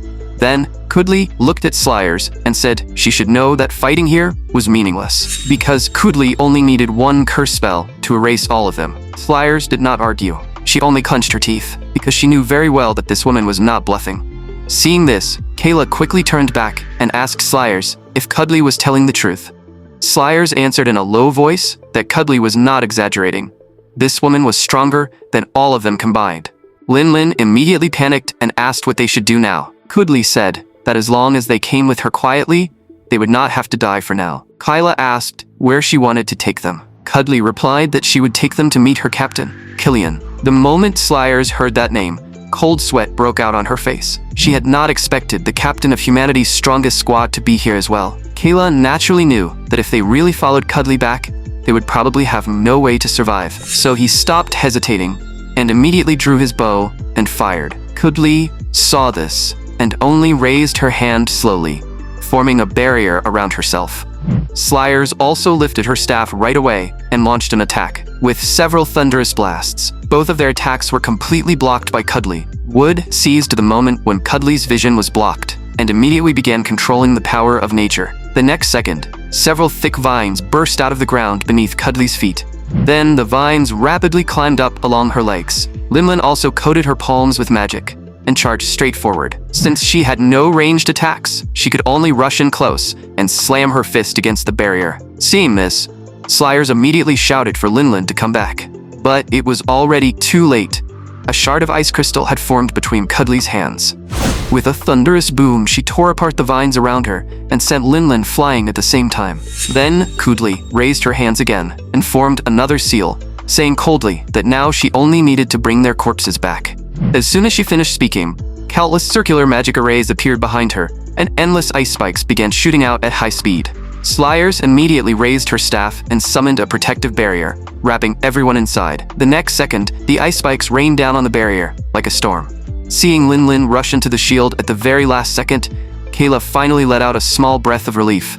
Tears welled in Linlin's eyes as she apologized to Kayla, saying she had never been able to help. Slayers shouted for them to hurry up and think of something, because her barrier would not hold for long. Kayla immediately turned back and asked Slayers if she knew that kind of attack curse spell. Slayers said that even if she did, her version would be nowhere near Kudli's level. While they spoke, the number of ice spikes in the air kept increasing, and their speed grew faster and faster. Before long, cracks began appearing across the barrier, At this rate, in less than a minute, they would be riddled with holes. Kayla's mind began racing, desperately searching for a way out. A few seconds later, his eyes suddenly lit up. He thought of the shadow he had met earlier inside his consciousness. If he could enter that space again and meet it, he might be able to unlock another new skill. With that thought, Kayla clenched his fists and forced the magic inside his body to surge wildly. Slayers saw this and shouted at him, asking what he was doing. She warned him that if he unleashed his power here, the barrier would shatter instantly, but Kayla acted as if he had not heard her at all. Inside, he kept shouting for the shadow to come out. Meanwhile, the dragon that had failed to find them and was about to go back to sleep suddenly heard a rumbling sound from behind it. Sensing the Demon King's power inside Kayla, Kudli said coldly that it seemed this power only revealed itself when he went all out. She finally understood why she had been unable to track Kayla precisely before.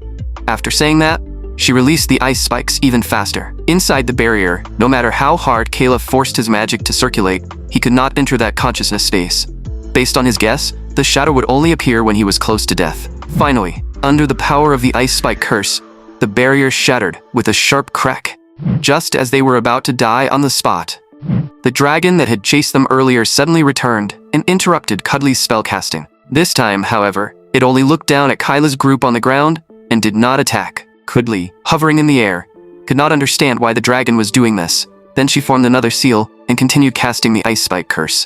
When the dragon saw the ice spikes coming, it spread its wings and shielded Kayla's group beneath them. Then it lowered its head in front of Kayla. The instant Kayla looked into its eyes, the dragon's memories began flooding violently into his mind. In those memories, a demon woman sat on the dragon's back, soaring beneath the blue sky. Once the memories became clearer, Kayla finally realized that the demon woman in them was actually his own mother. She and the dragon had lived happily together in the forest every day. After seeing that memory, Kayla loudly asked the dragon if it knew his mother. The dragon only stared at Kayla in silence. After staring at him for more than 10 seconds, it suddenly opened its mouth and spat out a large red pearl. Kayla caught the red pearl instinctively and asked what it was. Only then did the dragon speak, saying that it was its insight stone. Kayla asked again why it would give him something so precious. The dragon said it had no time to explain and told Kayla to hide his magic power and escape from this place immediately. After saying that, the dragon turned back and blasted a blazing pillar of fire straight at Kudli. Kudli immediately stopped her attack and summoned a shield to block it. As she defended herself, she murmured that a dragon helping a group of demons was truly strange. Kayla knew very clearly that with their current strength, they were no match for this mage. So while the dragon held Kudli back, they immediately turned and ran. When Kudli saw them trying to escape, she prepared to stop them. The dragon also saw through her intention. The next second, the dragon breath from its mouth became even more intense. Kudli had no choice but to stabilize the shield in front of her first. Then the eyes she had kept closed began to slowly open a crack. Immediately after that, a massive ice magic array condensed above her head. As Kudli's eyes fully opened, a gigantic iceberg emerged from the magic array. The dragon's eyes widened in horror when it saw the iceberg. In that instant, its thoughts returned to the days it had spent with that demon woman. But before the memory could finish, the iceberg crashed down onto where it stood. Hearing the huge impact behind him, Kayla looked back and felt a sense of dread wash over him. The mighty dragon had been pierced through by the iceberg and was lying on the ground, barely alive. Kudli landed beside the dragon and asked why it had returned to help a group of demons. When the dragon refused to answer, Kudli reached out, preparing to search its memories before it died. The dragon naturally saw through her intention. So before Kudli could act, it burned its own body first. Before dying, the dragon told Kudli that one day she would regret everything she had done. After saying that, it turned into ashes in an instant. During the time the dragon had kept Kudli occupied, Kayla's group had already run far away. As long as Kayla did not use the Demon King's power, Kudli could not lock onto his location. So Kudli clenched her hands and began chanting the spell. Then she raised her hand and released countless magic butterflies into the air. Meanwhile, after Kayla's group escaped Kudli's pursuit range, Slayers immediately asked Kayla what had happened with that dragon. Kayla said that from the dragon's memories, it seemed to have known his mother. Linlin said in shock that normally, dragons could never live peacefully with demons, then asked what Kayla had seen in those memories. Kayla said he did not know the details either. He could only feel that when they were together, they seemed very happy. And the dragon had also given him a red pearl. Without needing to say much, everyone could tell that it was the insight stone, most treasured by dragonkind. Slayers said in a low voice that it seemed they had been saved by the Dragon Queen this time. Looking at the insight stone in his hand, Kayla wondered what relationship that dragon had with his mother. After thinking for a moment, Kayla handed the insight stone to Wood. Slayers told Wood to absorb it quickly. They had already been targeted by White Tarkin, and now they needed the elves' scouting ability to avoid being tracked. Wood looked at the insight stone in her hand and said it was far too precious. Kayla stepped forward and cut her off, saying no one else here had any use for it, so she should swallow it quickly. After hearing that, Wood no longer hesitated and placed the insight stone into her mouth. With a gulp, she swallowed it, and her eyes instantly widened. Then Wood opened her mouth, tilted her head back, and red light began shining from her eyes. Immediately after, the dragon's memories began appearing inside Wood's mind. Through those memories, Wood saw that from the moment the dragon was born, it had become a test subject for humans. Those humans carried out cruel experiments without caring how much pain the dragon endured. Every single day, more wounds would appear on the dragon's body. As generations of humans came and went, they continued tearing the dragon's body apart for experiments. Whenever the dragon was on the verge of death, human mages would heal it, only to begin the torment all over again. Centuries passed like that, and the dragon's mind had long since been shattered. It gave up on everything and no longer cried. But just as it quietly waited for death, the strongest demon king, Tolk Carlton, began invading the human world. During one battle, the laboratory where the dragon was held was blasted apart, and after several hundred years, the dragon finally saw the light of day again. Without the slightest hesitation, it escaped that hellish place. The moment it soared into the sky, it finally felt the freedom of flying once more. After flying for several days, the dragon found others of its kind and told them about human cruelty, even suggesting that dragons should help demons overthrow the human kingdoms. But to its surprise, not a single dragon was willing to believe it, because by then, dragons had already formed close bonds with humans, and were even helping humans fight against demons. Almost no dragon realized that the reason humans could get close to dragonkind was because there had been countless experimental victims just like this dragon. Humans had experimented on dragons to learn how to approach their own kind. Over time, humans had even mastered magic unique to dragons. When the dragon told its kind the truth, it was not trusted. Instead, it was isolated. It tried to turn to the demons, but they also cursed at it and drove it away. From then on, it no longer belonged anywhere. It was not human, not demon, and it could not return to the dragons. For a very long time, the dragon could not understand why it had even been born into this world. So it began cutting itself off from the world. It curled up deep in the shadows, spending every day with endless darkness and loneliness, until one day it met a little demon girl named Callista. The moment that little girl saw the dragon, she called it Mom. That one word left the dragon frozen in place, completely at a loss. The next second, Callista burst into tears. Then she ran over and hugged the dragon's nose. Looking at the girl sobbing so desperately, sweating nervously, the dragon explained that it was not her mother. But from that day on, the dragon seemed to finally find a reason for being in this world. After Callista stopped crying, the dragon used memory transfer magic and saw her memories. In the past, the dragon had been captured by humans for experiments, but Callista had been captured by demons for experiments. Just like the humans, those demons had been using experiments to analyze dragon magic, and by modifying that magic, they hoped to find a way to tame dragons. The moment Callista hatched from her egg, she was immediately taken to the laboratory. Among all the test subjects, Callista had the highest magical potential, because from birth, she could use the most difficult dragon transformation spell. After the demons discovered her potential, they intensified the experiments even further. Because of that, every moment of Callista's life was filled with endless pain, until one day, in the depths of complete despair, she awakened teleportation magic on her own. And just like that, Callista was sent by her own magic to an unfamiliar place, walking and crying along the way, until today, when she met the dragon who had suffered the same fate. The dragon was deeply moved by Callista's past. After thinking for a moment, it told Callista that it was not her mother. Then it told Callista to call it Master from now on. Callista smiled happily when she heard that and immediately called it Master. From then on, the dragon taught Callista many things. That included the rules by which this world operated and how a dragon could survive in it. After Callista grew a little older, the dragon passed on every spell it knew to her. During that time, the dragon and the demon lived a life that was both happy and fulfilling. and the suffering they had once endured was slowly healed by the time they spent together. However, change always arrived when no one expected it. One day, after Callista returned, the dragon stared at her and suddenly froze. Then it shouted at her, asking who she was and why she had come here. Callista had no idea what was happening and froze in panic. But after shouting at her, the dragon actually breathed fire straight at Callista.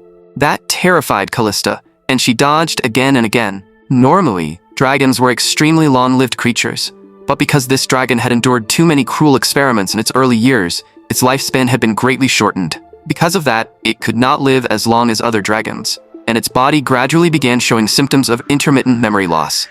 When the dragon finally came back to its senses, it immediately apologized to Callista again and again. Her face full of worry, Callista asked what had happened to it. After the dragon left without saying goodbye, Callista cried her heart out. Meanwhile, the dragon found a place where no one lived. There, it quietly thought back on everything it had shared with Callista and waited for death to arrive. Until a few days ago, when it suddenly sensed Callista's magic power again. Drawn by that power, it began searching. When it saw Kayla, it finally remembered part of its past. That was why it was willing to give up its life to protect Kayla. Because the moment it saw him, it understood everything. Kayla was the son of the disciple it had once cherished. Then, through Kayla's memories, it saw Callista's face again. Only now, Callista was no longer the crying little girl from back then. She had become a mother. When Wood saw this, she felt the dragon's emotions, as if they were her own, and tears welled in her eyes. She felt as if she had just dreamed a very, very long dream, but she could not remember the details of that dream at all. She only told everyone quietly that the dragon had died in peace. After hearing this, Kayla thought that the dragon really had died at the hands of that mage. That day, after Wood swallowed the insight stone she had just received, she said she could not expand her sensing range immediately and would probably need some time to adapt. Kayla thought that without Wood's sensing ability, they could easily walk straight into a human trap. So Kayla asked Slyers to take out the world map. Slyers explained that the red areas on the map were the Demon King's former territory, while the blue areas belonged to humans, and their current location was right on the border between the two territories. After studying the map, Kayla pointed to it and said that heading south seemed like a good choice. Linlin asked in confusion why they didn't head west first and go deeper into demon territory. Kayla said there had to be a deeper reason why his father had sent him to the human territory of Arsal. From what they knew now, one reason was probably so he would meet Slyers, who had been undercover there. And after the Demon King's castle fell, his father might have already foreseen that humans would launch a full-scale invasion into demon territory. Slyers nodded and said Kayla was right. After the Demon King's defeat, it was not just White Tarkan. Almost every human army had taken the chance to enter demon territory. Linlin then said that since Kayla was the son of the Demon King, should he not return to demon territory and gather the old forces? Kayla said that even if he went back now, those demons would never listen to him. Because right now, he had already been labeled as a coward who ran away, so he had no influence at all. Linlin then looked at Slyers and said she was also the Demon King's daughter, was she not? Slyers explained that because she had spent years undercover in the human world, no one except the Demon King himself could prove that she was his descendant. Besides, while she was undercover in the Tarkan squad, she had also killed many demons. Kayla said the first thing they needed to do now was build a dungeon as their base, then earn achievements one by one until demons willingly chose to follow him. After hearing this, the others all agreed with Kayla's idea. As long as he kept building up achievements, the demons would naturally gather around him again. Kayla would use this method to prove that he was worthy of becoming the Demon King. After saying that, he continued studying the map, searching for a suitable place to build their base. That was the reason he wanted to head south. But the most troublesome problem right now was that Kayla was being hunted by several extremely powerful humans. And at his current level, he was still no match for them. So he needed more information to analyze the situation. In truth, this world had many similarities with the game. Whether it was magic terminology or the names of monsters, everything felt strangely familiar to Kayla. If this world really was connected to the game he had played in his previous life, then he would use the power and status of the Demon King's son to obtain everything he needed, and combine that with his knowledge from his previous life to create a survival strategy for himself.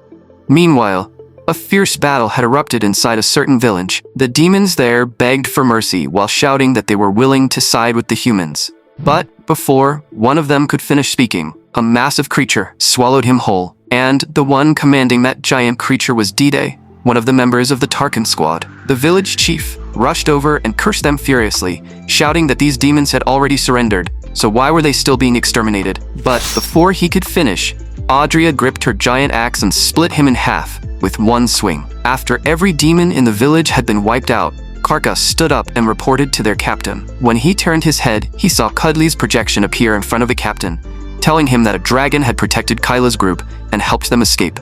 However, Cuddly also said that she had already released magic butterflies to search everywhere for Kyla's trail. Killian said that location was not far from demon territory, but that guy probably would not return to demon territory while it was still at war. So they would head out first and go to Cuddly's current location. A few days later, while fleeing, Kyla suddenly felt the weather grow colder. Slayers explained that they had been running south without stopping for a week, so it was only natural that the temperature had dropped. Kayla thought that they had not run into the Tarkan squad again along the way, and if things could stay like this, that would be perfect, at least until he finished building his dungeon. But before he could finish that thought, the unicorn beneath him suddenly stopped. As an elf, Wood understood the unicorn's thoughts and said they were refusing to continue forward. These unicorns could sense that they would not be able to survive in the environment ahead. So at Kayla's signal, Wood thanked the unicorns and said goodbye to them.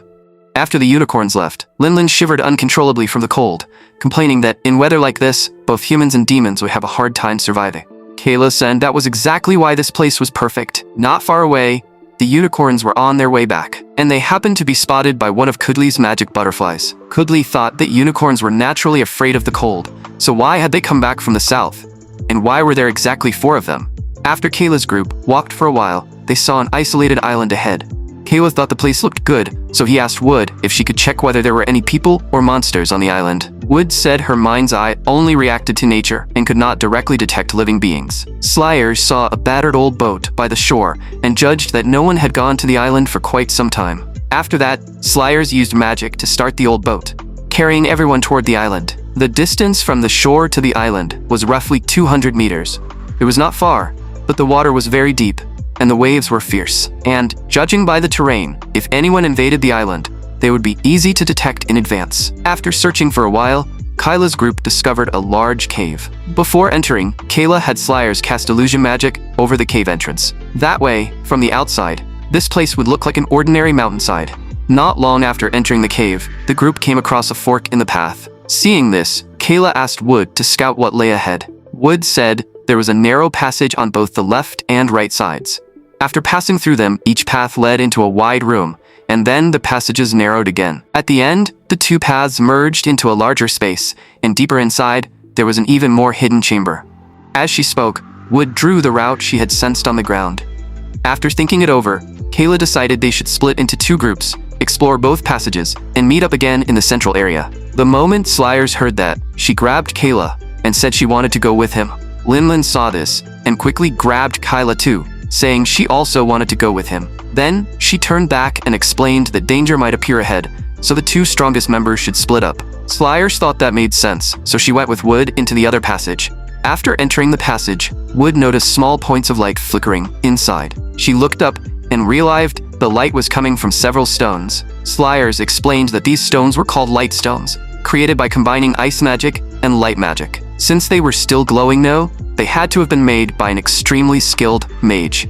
After explaining that, Slayers suddenly turned back to Wood and said she still did not trust her. Wood froze for a moment and asked what she meant. Slayers said she was willing to travel with Wood because Kayla had chosen her, but Slayers was not the kind of person who easily accepted new companions. Wood sighed and said that if Slayers did not want to treat her as a companion, then she could just treat Wood as a slave. Slayers stayed silent for a minute or two, then only said that she did not like Wood before turning around and continuing forward. On the other side, when Kayla walked up to a stone, Linlin immediately rushed forward and reminded him to be careful. Seeing how fired up Linlin looked, Kayla wondered why she was suddenly so motivated. After walking a little farther, the 2 suddenly heard movement ahead. Kayla looked down and realized it was a slime. In the past, he had only seen slimes in the game. Now that he was seeing one in real life, it was even cuter than the game version. He really wanted to reach out and pet it. But before Kayla could do anything, Linlin rushed forward first and punched the slime to death. Then, she tore it into countless pieces. After finishing all that, Linlin turned back and looked at Kayla excitedly. Kayla wondered if she was asking him for praise. So to satisfy her, Kayla gritted his teeth and praised her, saying she was really strong and had done a good job. Just as Linlin burst into laughter, she suddenly felt the ground tremble beneath her feet. Immediately after, the surrounding stones began gathering together and finally formed a giant golem. Seeing this, Kayla immediately signaled for Linlin to retreat. But Linlin did not step back. Instead, she took a step forward and stood in front of Kayla. As soon as Linlin charged in, the golem punched her away. She slammed hard into the wall behind her and spat out a mouthful of blood. Seeing this, Kayla urgently shouted for her to run, because without weapons, they had no way to defeat that thing. But after getting back up, Linlin gathered magic in her palm again and charged forward once more. Yet the result was exactly the same as before. She could not deal any damage to the golem. Instead, she was punched away by the golem again. After taking that blow, Linlin endured the pain, steadied herself, and stood in front of the golem once more. Kayla shouted and asked why she was forcing herself like this. Linlin said that if she backs down, she would no longer be worthy of being his attendant. After saying that, Linlin gritted her teeth, and her memories drifted back to the past. She remembered the first time she entered the Demon King's castle. Back then, when the original Kayla saw her, he ran crying to his father and said he wanted to become friends with Linlin. His father asked Kayla if he was joking. An attendant was an attendant. Then he urged Kayla to hurry up and form a master-servant contract with Linlin. Back then, the original Kayla had been far too weak and did not dare resist his father at all. So in the end, he had no choice but to use the contract on Linlin. But Linlin thanked Kayla because he had wanted to treat her as a friend instead of just an attendant, and that made her incredibly happy. For the first time, Linlin felt that she had finally been recognized as a real person. From that moment on, she told herself she would work extremely hard. She also secretly swore that she would help Kayla become the greatest Demon King. But as time passed, Linlin realized that Kayla was actually a crybaby coward who was always beaten to the brink of death by his siblings. And if Kayla truly died, Linlin would be executed along with him. So in order to make Kayla stronger, she began acting cold and strict. But even then, Kayla never changed his cowardly nature. And because of Kayla, Linlin was discriminated against and bullied by the other mates. Every time she ate, she was forced to eat other people's scraps. Some even poured magma on her body. When she slept, she could only sleep in stables and pig pens. Even so, the other attendants still came to torment her from time to time. Those attendants would even take revenge on Linlin just because their own masters had given her a second glance. Every day of Linlin's life was like hell. It was probably from that time onward that she began to resent Kayla. Because of the contract, if Kayla died, she would die with him, so she even thought they might as well die together. But when the dagger cut through Kayla's main artery, his powerful self-healing ability quickly restored his body. That discovery completely broke Linlin inside. Now, she could not even die if she wanted to. And the original Kayla only cried and kept saying sorry again and again. Then, one day, Linlin suddenly felt that Kayla had changed overnight. Not only did he dare to resist his siblings, but he also unleashed overwhelming power. That made Linlin's dead heart come back to life. In Kayla, she seemed to see the makings of a future Demon King. But along this journey, she had barely helped at all. She felt like nothing but dead weight, and she did not want to keep holding Kayla back. With that thought, Linlin shot forward and rushed in front of the golem, then drove both hands deep into its neck. As she poured all her magic power into her hands and unleashed her strength, she actually tore the golem's head off by force. When Linlin landed, Kayla was completely stunned. He had never expected her to unleash such brutal combat power. Linlin stood up and looked at Kayla, tears welling up in her eyes, as she said she did not want to be abandoned. Just as Kayla was about to step forward and comfort her, the headless golem actually continued moving. Linlin heard the sound behind her and felt her heart skip a beat. She wanted to dodge, but there was no strength left in her body. At the critical moment, Kayla clenched his fist and gathered his magic power. Then he struck out with one palm, slamming it into the golem. After taking the hit head-on, the golem stumbled several steps before collapsing to the ground. Right after that, Kayla stepped forward and caught Linlin's swaying body, asking if she was an idiot. How could he possibly abandon an attendant like her? Linlin froze for a moment and called him Master. Kayla continued, saying that even if Linlin tried to run away one day, he would not let her go. From now on, she could only stay by his side. Hearing that, Linlin immediately began sobbing. Then she threw herself into Kayla's arms and cried out loud. Through the memories between the original Kayla and Linlin, Kayla could feel that her emotions were real. For the sake of the future, Kayla had to make Linlin the strongest attendant. Meanwhile, in the other passage, Slyers discovered that there was treasure here. Without a second thought, she picked up a piece of jewelry, put it around her neck, and asked Wood if it looked good. Wood replied expressionlessly that it did. That made Slyers curl her lips slightly. Wood was way too dry. If Linlin were here, she would definitely be kissing up to her. As Slyers thought this, she walked a little farther, and soon saw several glittering things lying on the ground. She rushed forward to check, and realized they were all precious jewels. Wood called Slyers' name from behind, and Slyers immediately stood up and said she was not sharing the jewels with Wood. Wood asked whether Slyers truly did not know or was only pretending not to know. Slyers was just about to ask what Wood meant when she suddenly noticed that the bracelet on her wrist had started shrinking rapidly. The necklace around her neck also began tightening. Realizing something was wrong, Slyers cursed inwardly. Then she turned and saw a huge monster slowly walking out from the darkness. Slyers said she had felt something was off about the jewels earlier, but she had not expected a treasure spider to be hiding here. Then she shouted at Wood, asking why Wood had not stopped her if she had already seen through it. Wood replied that she had thought Slyers already knew something was wrong and had another plan, so she had simply kept observing.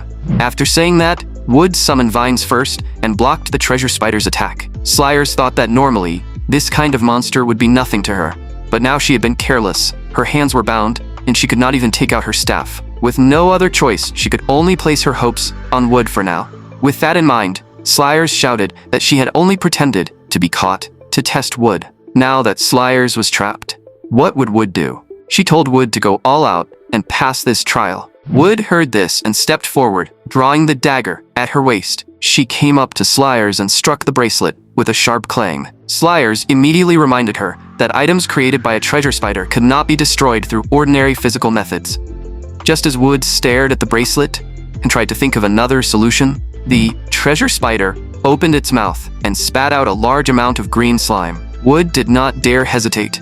She grabbed Slyers and flashed backward. Slyers warned her that it was ultra-concentrated acid, and the body would melt instantly if it touched even a little. Wood dodged while asking what they should do now, but then she accidentally tripped over a stone and sent Slyers flying out of her arms. The treasure spider seized the chance and shot out a web. The web was so fast that Slyers could not even see what it was before she was stuck to the wall. The next second, the treasure spider flashed in front of her and thrust its front claw toward her. Fortunately, Wood appeared in time and used her own body to block the attack, saving Slyers. Immediately after that, Wood quickly drew her dagger and slashed across the treasure spider's front claw. With its front claw severed, the treasure spider shrieked in pain and retreated again and again. Wood seized that opening, gritted her teeth, and pulled the spider's claw out of her own body. Then, she turned and stabbed that claw into the bracelet Slyers was wearing. With a sharp snap, the bracelet that had seemed indestructible actually broke apart. After the treasure spider recovered, it let out a shriek and charged at Wood again. It was too fast for Wood to dodge, so she had no choice but to take the hit head-on. Even so, Wood still stood firmly in front of Slyers, without moving an inch. Now that her hands were free again, Slyers immediately summoned her staff. Then, with a dark expression, she pointed the staff at the treasure spider. Once her magic finished gathering, she fired a beam of purple light. The instant the treasure spider touched that light, flames erupted across its body. Before long, its upper body was burned into ash. At that moment, Wood finally could not hold herself up anymore and collapsed to the ground. Slyers asked her how she knew the treasure spider's own claw could break the magic on the bracelet. Wood said she had only guessed that the treasure spider's own body would probably be immune to its own magic. Slyers said that if Wood had guessed wrong just now, she would have lost her life. Wood lifted her head and said she did not care about life or death because Slyers had told her to go all out. Looking at Wood like this, Slyers froze for a moment. She remembered the days when she had trained with the Tarkin squad. Back then, after being stabbed through the body, she had grabbed the blade bare-handed. Then the corner of her mouth lifted slightly as she looked at the opponent in front of her. The next second, with a clean slash, she cut off his head. It was that willingness to risk her life without fearing death that caught her instructor's attention. The instructor pointed out that if the sword had pierced her heart instead, she would have died. Slyers said she did not care about life or death because the instructor had ordered her to go all out and kill him. After hearing that, the instructor made an exception and passed her on the spot. And now, Slayers saw her past self in Wood. So just like her instructor back then, she told Wood that she had passed the test. From now on, Slayers would treat Wood as a companion, and Wood had to be more careful and not die so easily. Wood heard this and said seriously that she would remember it. Not long after, Kayla and Slayers' group finally reunited after their battles. Once they met up, Kayla told Slayers that his side had encountered a giant golem. Slayers said they had run into a treasure spider, and that those two types of monsters appearing in the same dungeon was not common at all. After looking around, Kayla said the structure here was somewhat similar to the Demon King's castle, and he could also see traces of human architectural techniques. But what caught his attention most was the statue in the center of the room. The box beneath the statue looked completely out of place in this room, making it extremely suspicious. Linlin, who was healing nearby, stared at it and exclaimed that it looked like a treasure chest. When Slayers heard that, she immediately smiled and said Linlin really did have a good eye, then rushed toward the box without even looking back. But at that moment, the statue's eyes suddenly flashed with golden light. Kayla instantly pulled out his bow and shouted for Slayers to wait.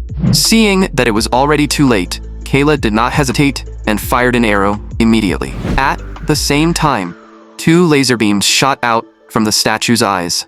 Fortunately, Kayla's magic arrow arrived in time and blocked the attack for Slayers. Linlin and Wood cried out in shock, asking if this was also a trap. Kayla cursed and asked if that was not obvious enough. But before he could finish speaking, the statue fired 2 more laser beams. Slayers dodged while immediately summoning her staff into her hand. Linlin and Wood saw the fight break out and also tried to stand up and help. Kayla shouted for them to stay where they were.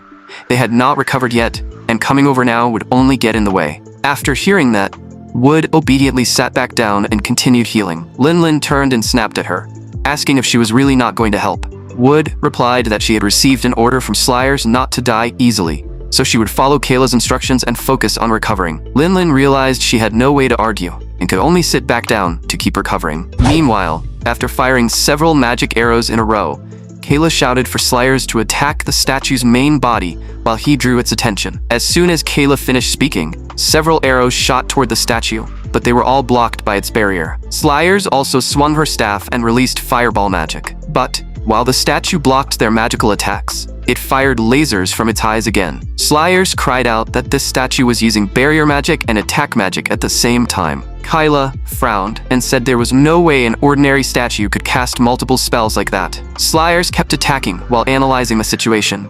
There were only 2 possibilities. The first was that a high-level mage had loaded those spells into the statue in advance. The second was that something inside the statue was actively casting the spells. Hearing that, Kayla immediately turned to Wood and asked if she could scan the statue's internal structure. Wood used the power of nature to investigate, then told Kayla that the statue was hollow. After hearing that, Kayla realized it was probably the second possibility Slayers had mentioned. When the lasers shot toward them again, Slayers summoned a shield and said they had to break the statue's defense first, telling Kayla to try everything he could. Kayla said that if even Slayers' magic could not do it, how was he supposed to?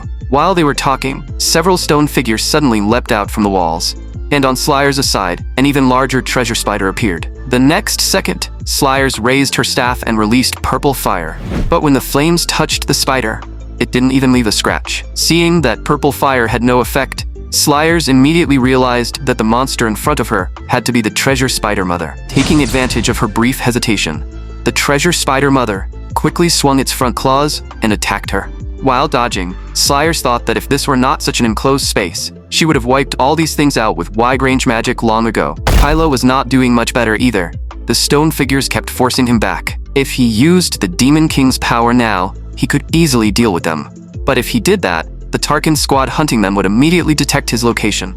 With that in mind, Kayla looked back at the statue in the center. Ever since those monsters appeared, the statue seemed to have stopped attacking. Could it be that the statue was using its magic to control the monsters, leaving its main body unable to keep attacking? And those monsters had only appeared after Slayers told Kayla to attack the statue with everything he had. In other words, the statue might have sensed danger from Slayers' words and summoned the monsters in response. So Kayla immediately told Slayers that their main target was still the statue and asked her to buy him some time. Slayers asked what he was planning to do, but even as she asked, she didn't stop casting for a second. As she released Firewall spell, the stone figures were all blocked off. Kayla seized the opening, kicked off the ground, and charged toward the statue. He guessed that if the statue could no longer attack, then its barrier must have failed too. Kyla threw a punch, and sure enough, it landed solidly at the statue's base. But the force was too great. Unable to stop himself, he punched straight through the statue and crashed inside. Strangely, the stone figures did not come to stop Kayla. Instead, they kept charging towards Slayers. The treasure spider mother in the distance, however, suddenly turned back and rushed toward the statue. Seeing this, Wood immediately said that only the spider was small enough to get inside the statue. As soon as she finished speaking, two stone figures noticed them and slowly walked over. But Linlin and Wood had not fully recovered from their injuries yet. Fortunately, Slayers pulled herself away in time and summoned a shield. With a thunderous boom, the stone figure slammed its fist directly into the shield. Slayers told Linlin and Wood not to panic. Right now, the only thing they could do was trust Kayla. Meanwhile, inside the statue, Kyla looked up and saw a glowing object above him. He guessed that it might be the core controlling the statue, so he immediately took out his bow and prepared to destroy it. But before Kayla could fire the arrow, he suddenly heard a sharp hiss. The next second, his entire body was wrapped tightly by silk shot out by the treasure spider. Because the treasure spider was small, it only needed to widen the opening slightly before crawling into the statue after him. Outside, after taking one heavy attack after another, Slayers shouted that they were almost at their limit and told Kyla to hurry. But Kayla was now bound by spider silk and could not move at all. The treasure spider also raised its front claw, ready to take his life. Just as Kayla thought he had no choice but to use the Demon King's power, the shadow inside his consciousness suddenly cursed at him. With that furious shout, Kayla returned to the consciousness space again.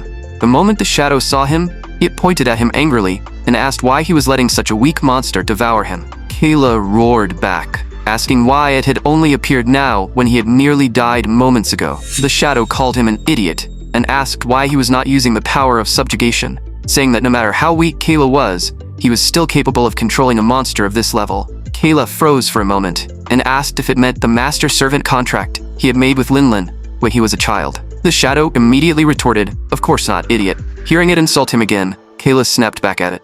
The shadow sighed and said that Kyla carried the blood of the great demon kings passed down through generations. Every great demon king had possessed the power to command demons. As long as his desire was strong enough, that power would reveal itself. Kayla asked in confusion what he was supposed to do. The shadow said he needed to make his enemies submit to his overwhelming will and release the greed engraved in his bloodline. After hearing that explanation, Kayla finally seemed to understand something. If he was the Demon King, then every monster within reach of his power should belong to him. Only he could lead them to victory. With that thought, Kyla felt as if a seal inside his body was slowly coming undone. When his consciousness returned to reality, purple light flashed in his left eye. The moment the treasure spider saw that light, it froze in place. Then, the blue crystal above its head slowly began turning purple. In his heart, Kyla shouted that he was Kyla Carlton, the descendant of the great Demon King, and that he would completely rule over it here and now. He declared that from this moment on, the treasure spider belonged to him. As soon as he made that declaration, the crystal above the treasure spider's head turned completely purple.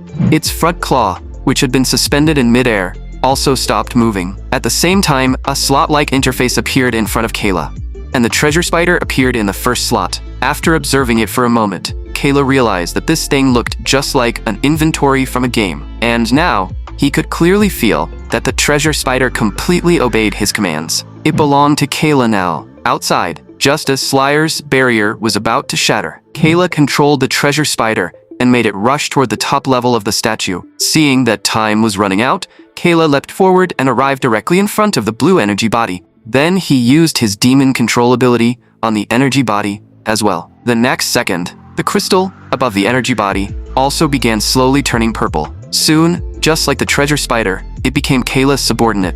Outside, all the golems attacking Slayers stopped moving at once. Inside the barrier, Linlin looked completely confused and had no idea what had happened. Wood was the first to spot Kayla and shouted for everyone to look. Everyone followed the direction of Wood's finger and saw Kayla beneath the statue, sitting on the treasure spider's back while holding a purple slime in his hands. Kayla had not expected the master of this dungeon to be nothing more than a slime. It seemed that the slime had definitely been enhanced by a high-level mage. This was also the first time Kayla had touched a real slime since coming to this world. Its soft, squishy texture was exactly as he had imagined. After hearing Kyla's explanation, Slayers said she had never heard of such an ability before. It was probably because she did not possess the complete Demon King bloodline. Linlin was also extremely shocked by Kayla's new skill. Kayla said that now that the master of this dungeon belonged to him, building their own dungeon from here on would become much easier. After saying that, Kayla gave the purple slime a name, Stone. Slayers, standing nearby, said she wanted that demon controlling ability too. They were both children of the Demon King, so why was Kayla the only one who could use it? Only Wood sensed that something was off. She said this slime must have been created by a high-level mage, so where had that mage gone? Linlin said the dungeon was already this old, and the golems were badly worn down too, so that person had probably moved away long ago. Slayer said those mages might also have died in battle against humans. As he listened to their discussion, Kayla looked at Stone in his hands and fell into deep thought. What confused him most was still the identity of that shadow inside his consciousness. If that shadow had not appeared several times, he might have died long ago. So now, Kayla desperately wanted to know how he could meet it again. But after thinking back on the 2 times he had seen it, he still could not find any clear clue, so he simply set the matter aside for now. The most important task right now was to build a dungeon that truly belonged to him. After making Stone his subordinate, Kayla had also taken control of all the demon monsters it commanded. To prevent the Tarkon squad from discovering him, Kayla deployed scouting posts in every corner around the island. At the island's entrance, he secretly placed a large number of small spiders. Inside the passages, he hid many gargoyles.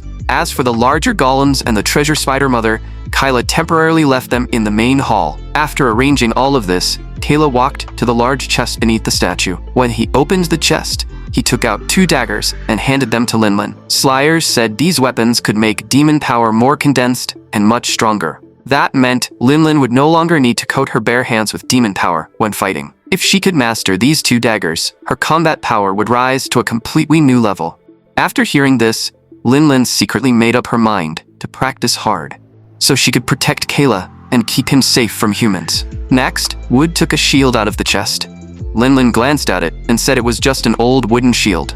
But Wood said the surface of the shield was always moist, and she could feel the power of nature inside it. So, Kayla assigned the shield to Wood. Slayers took a magic book from the chest. When it was Kayla's turn to choose, Slayers pointed to a longsword nearby and told him to pick that one, because it contained the strongest magic power. Kayla glanced at that longsword after hearing her, but soon his eyes fell on the longsword with the purple hilt in front of him. The next second, Kayla picked it up and said he would choose this one. Slayers asked in confusion why he wanted it, since it looked like the weakest weapon among them. What they did not know was that Kayla chose it because it looked very similar to the weapon he had once used in the game. It felt like reuniting with an old companion he had not seen in a very long time. After the weapons were distributed, Kayla began drawing the dungeon renovation map. However, this island was extremely barren and there were not many usable materials. Fortunately, basic building materials like soil, stone, and river water could still be found. Next, they used Wood's architectural knowledge to design the structure, while Slayers used magic to combine materials and handle construction. They combined the architectural knowledge of the underground demon castle and the city of Arsal to gradually build this dungeon. The conditions here were extremely harsh, but this was the first dungeon Kayla had built with his own hands, perhaps his final place of retreat. After the main hall was renovated, Kayla took out Stone and asked if it liked its new home. Seeing Stone bounce around happily, Kayla also smiled with relief. Meanwhile, above the island, a blue magic butterfly quietly flew into the area. At the same time, in Arsal, the mages were rushing to repair the damaged city. Inside a room, the ruler of the city was thanking Hayden for bringing support.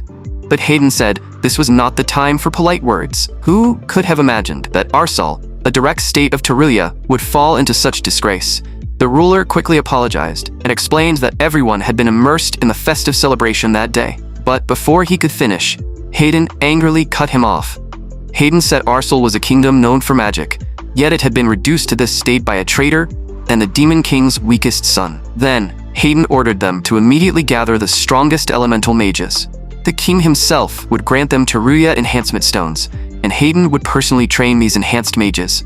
The ruler stammered that he had heard White Tarkan was already involved in this matter. So why did Arsal's mages need to participate as well? Hayden said coldly that even White Tarkan had not confirmed that group's location yet. If Arsal's mages found them first and eliminated them, would that not restore Arsal's reputation which had already fallen to rock bottom, the ruler grew even more nervous and stammered that using enhancement stones would bring deadly side effects. Hayden's mouth twisted into a vicious sneer as he said that even at a time like this, the elder was still haggling over such minor details. Then Hayden raised his hand and released his magic power, lifting the old man into the air. He said coldly that the elder seemed to have forgotten something. The one who brought him to Arsal and put him in that position was Hayden, and if Hayden could raise him up, he could also make him disappear without a trace. Hayden needed a reason to keep receiving support from the king, so the elder had better stop talking back and summon the elemental mages immediately. After giving the elder his orders, Hayden walked alone through the plaza of Arsal. He thought that if White Tarkin found Kayla's group first, he would probably be killed on the spot. So this time, he had to make his move before White Tarkin did. Just then, a man in black walked over from the side and called out to him. He asked if Hayden was looking for Kayla. Before Hayden could answer, the man calmly said that he could help Hayden find him. Meanwhile, on the island, the others found a chair for Kayla. Kayla wondered if the chair looked a little too luxurious because anyone who saw it might think he was some kind of demon king. Linlin immediately said that Kyla would definitely become the demon king one day, so only a throne like this was worthy of him. Slyers said that right now, they only had fish to eat, but as the demon king's heir, Kayla still needed a balanced diet. The moment Linlin heard that, she slammed the table and stood up, saying Kayla needed something better to eat right now. She volunteered to hunt in a more remote area. Kyla rejected her suggestion immediately, because doing that would make it too easy for White Tarkin to find them, and it was far too dangerous. Although he said that out loud, after eating fish for several days straight, Kayla felt sick just looking at fish. What he really wanted now was a bite of meat. At that moment, Wood stood up and said she could try hunting some animals nearby. Slyers asked in confusion if the surroundings were not all water, so where would any animals come from? Wood then brought everyone to an open area, took out her shield, and explained to Kyla that she had recently discovered the shield had life force, so she could synchronize with it using her elven power. After hearing her explanation, Kayla instantly understood. She was using the shield to root into the ground and search for underground animals. It was similar to fishing, and for it to succeed, the roots had to creep slowly and silently. And just like that, 2 hours passed, but they caught nothing. 4 hours passed, and they still had nothing. When 6 hours had passed, Linlin finally could not hold back and asked Wood if this thing really worked. Just then, Wood seemed to sense something, and her pupils suddenly shrank. The next second, she gripped the shield with both hands and pulled with all her strength. In an instant, a huge mole-like animal was yanked out of the ground. Slyers gasped in surprise that it was actually a giant mole, then praised Wood for doing a great job. Hearing Slyers praise her for the first time, Wood's face turned slightly red, but Kyla looked at the huge creature and asked if this thing was really edible. When Linlin saw that Wood had actually caught something, she inwardly panicked. At this rate, she was going to lose to the newcomer again. So, Linlin quickly stepped forward, lifted the mole onto her back, and said she would turn it into a delicious meal. After eating fish for several days, they had finally caught an animal with meat. But after Linlin tied up the mole, she suddenly ran into trouble, because she realized the mole's hide was too thick, and her claws could not pierce it at all. She originally wanted to go back and ask Wood for help, but after taking a few steps, she stopped. Linlin thought that if she could not even handle such a small task, Kyla would definitely be disappointed in her. So she took out the 2 daggers she had just received. Following what Slyers had told her, Linlin began channeling her own magic power into the daggers. But halfway through, the 2 daggers began floating upward, out of control, and they kept absorbing the magic power inside Linlin's body. When Linlin tried to throw the daggers away, she found that they were stuck firmly to her hands. Linlin realized that if this continued, she would eventually be drained dry sooner or later. Meanwhile, Slyers sat on the sofa, reading the magic book they had just obtained from the treasure chest. She could tell that this magic book had been made inside the dungeon. It recorded information about the dungeon, as well as basic spells related to its internal properties. Although most of the spells inside were basic magic, Slyers saw many terms she had never encountered before, and could not tell what level the author of the book had reached. When Slyers flipped to the middle section, something on the page made her eyes widen in shock. Suddenly, Linlin's shout came from the kitchen nearby. Wood was about to get up and check, but Slyers stopped her and said to let Linlin handle it herself. Wood reminded her that Linlin had just screamed. Slyers said she was only cooking, so just let her be. In the kitchen, after the daggers had drained part of her magic, Linlin fought against the urge to collapse, desperately telling herself that she had to find a way to control these two daggers. Back in the Demon King's castle, whenever the original Kyla attended class, Linlin often watched from the side. Back then, in order to support Kayla better, she had carefully memorized every detail of every lesson. Somewhere in those memories, there had to be a way to control the daggers. After trying hard to remember, Linlin finally recalled that one day, the teacher had said magical weapons were far stronger than ordinary weapons. But if the user lacked the ability to control them, they were useless. In short, to wield a magical weapon, one first had to grasp its true nature. If someone did not want to be controlled by their own magic, they had to shape that magic into the form they desired. In battle, most people might only release a small amount of magical power, but with extreme focus, they could create a miracle. With that thought, Linlin began focusing her mind, matching her magic power to the true nature of the daggers, and trying to manifest it. Then, she controlled the output of her magic, slowly shaping it into the form of the blades. After several attempts, Linlin was shocked to discover that her magic had truly synchronized with the daggers. But this level was still far from enough, so she began increasing the intensity of her magic output. Once she reached the maximum level she could endure, Linlin shouted and swung the dagger down at the mole. The mole's skin, which had been hard as steel moments ago, was now pierced as easily as tissue paper. Seeing that she had actually succeeded, Linlin froze for a moment. She realized that the daggers were no longer draining the magic power from her body. With that thought, Linlin pulled the dagger out of the mole. The magic power that had been absorbed earlier had transformed into energy around the blades. At that moment, Linlin felt as if the weapons had become one with her. Outside, Kayla noticed Linlin had been inside for quite a while without coming out. Worried that something had happened, he stood up and walked toward the kitchen. Just then, the kitchen door opened and Linlin walked out carrying a plate of steak. Seeing this, Kayla immediately asked what that scream from earlier had been about. Linlin broke into a cold sweat. She thought there was no way she could let Kyla know how embarrassing her situation had been, so she lied and said nothing had happened.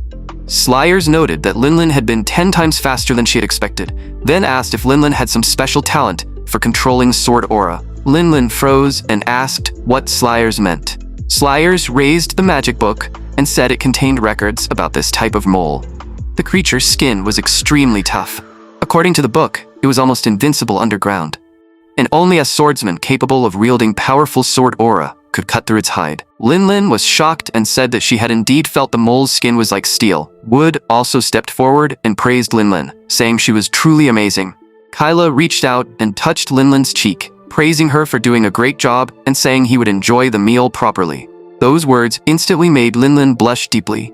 She felt that she had finally earned Kyla's approval, and she secretly vowed to keep growing stronger and support him until he became the true Demon King. Seeing Linlin's growth, Slyers showed a relieved smile. At the same time, she thought back to the battle against the Earth Demons and the time they spent clearing this dungeon.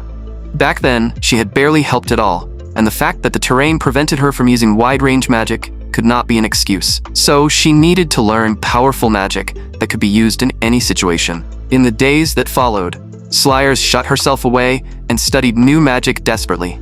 She knew very well that the Demon King had said Kayla to Arsel so that she could support him. But if White Tarkin found them now, with her current strength, she would struggle even to protect Kayla. So for now, she had to break through to become a fourth circle mage.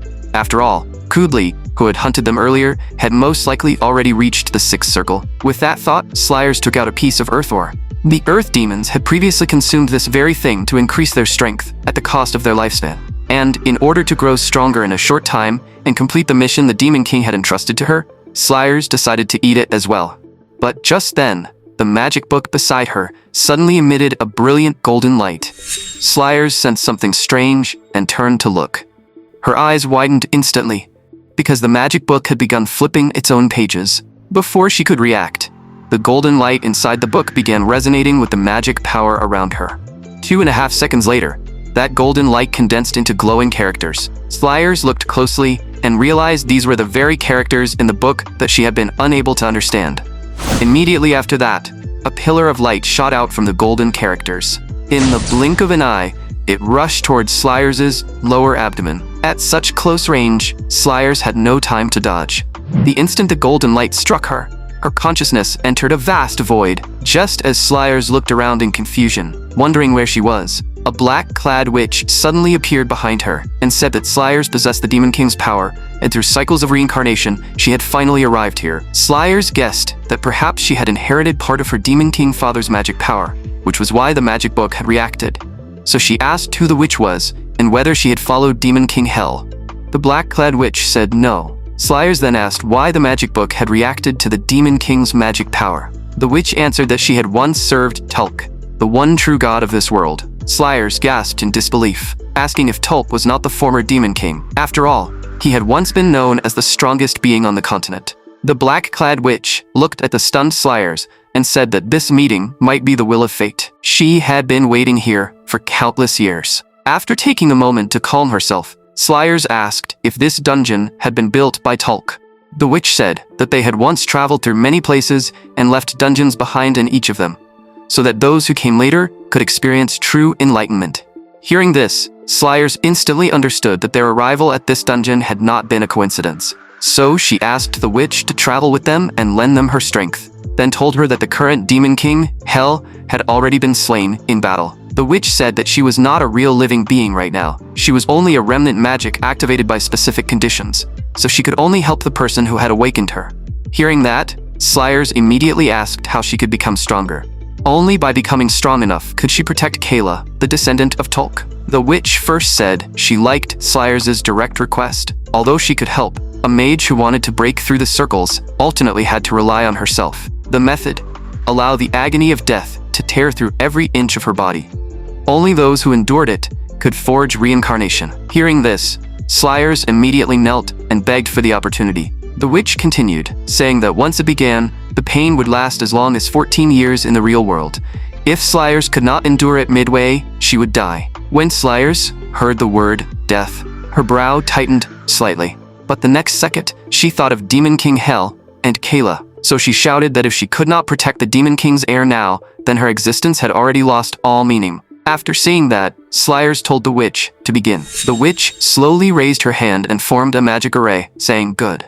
She had felt Slayers' sincere will. Next, she would dismantle every spell Slayers had learned so far, and reconstruct her from the foundation with her own magic. As soon as the witch finished speaking, a heart-piercing pain spread through Slayers' entire body. It was a pain and terror unlike anything Slayers had ever felt before. But for the sake of her goal, she forced herself to endure, and refused to pass out. Only after Slayers gradually adapted to that pain did the witch truly begin. The next second, a pain several times more intense than before surged through her entire body again.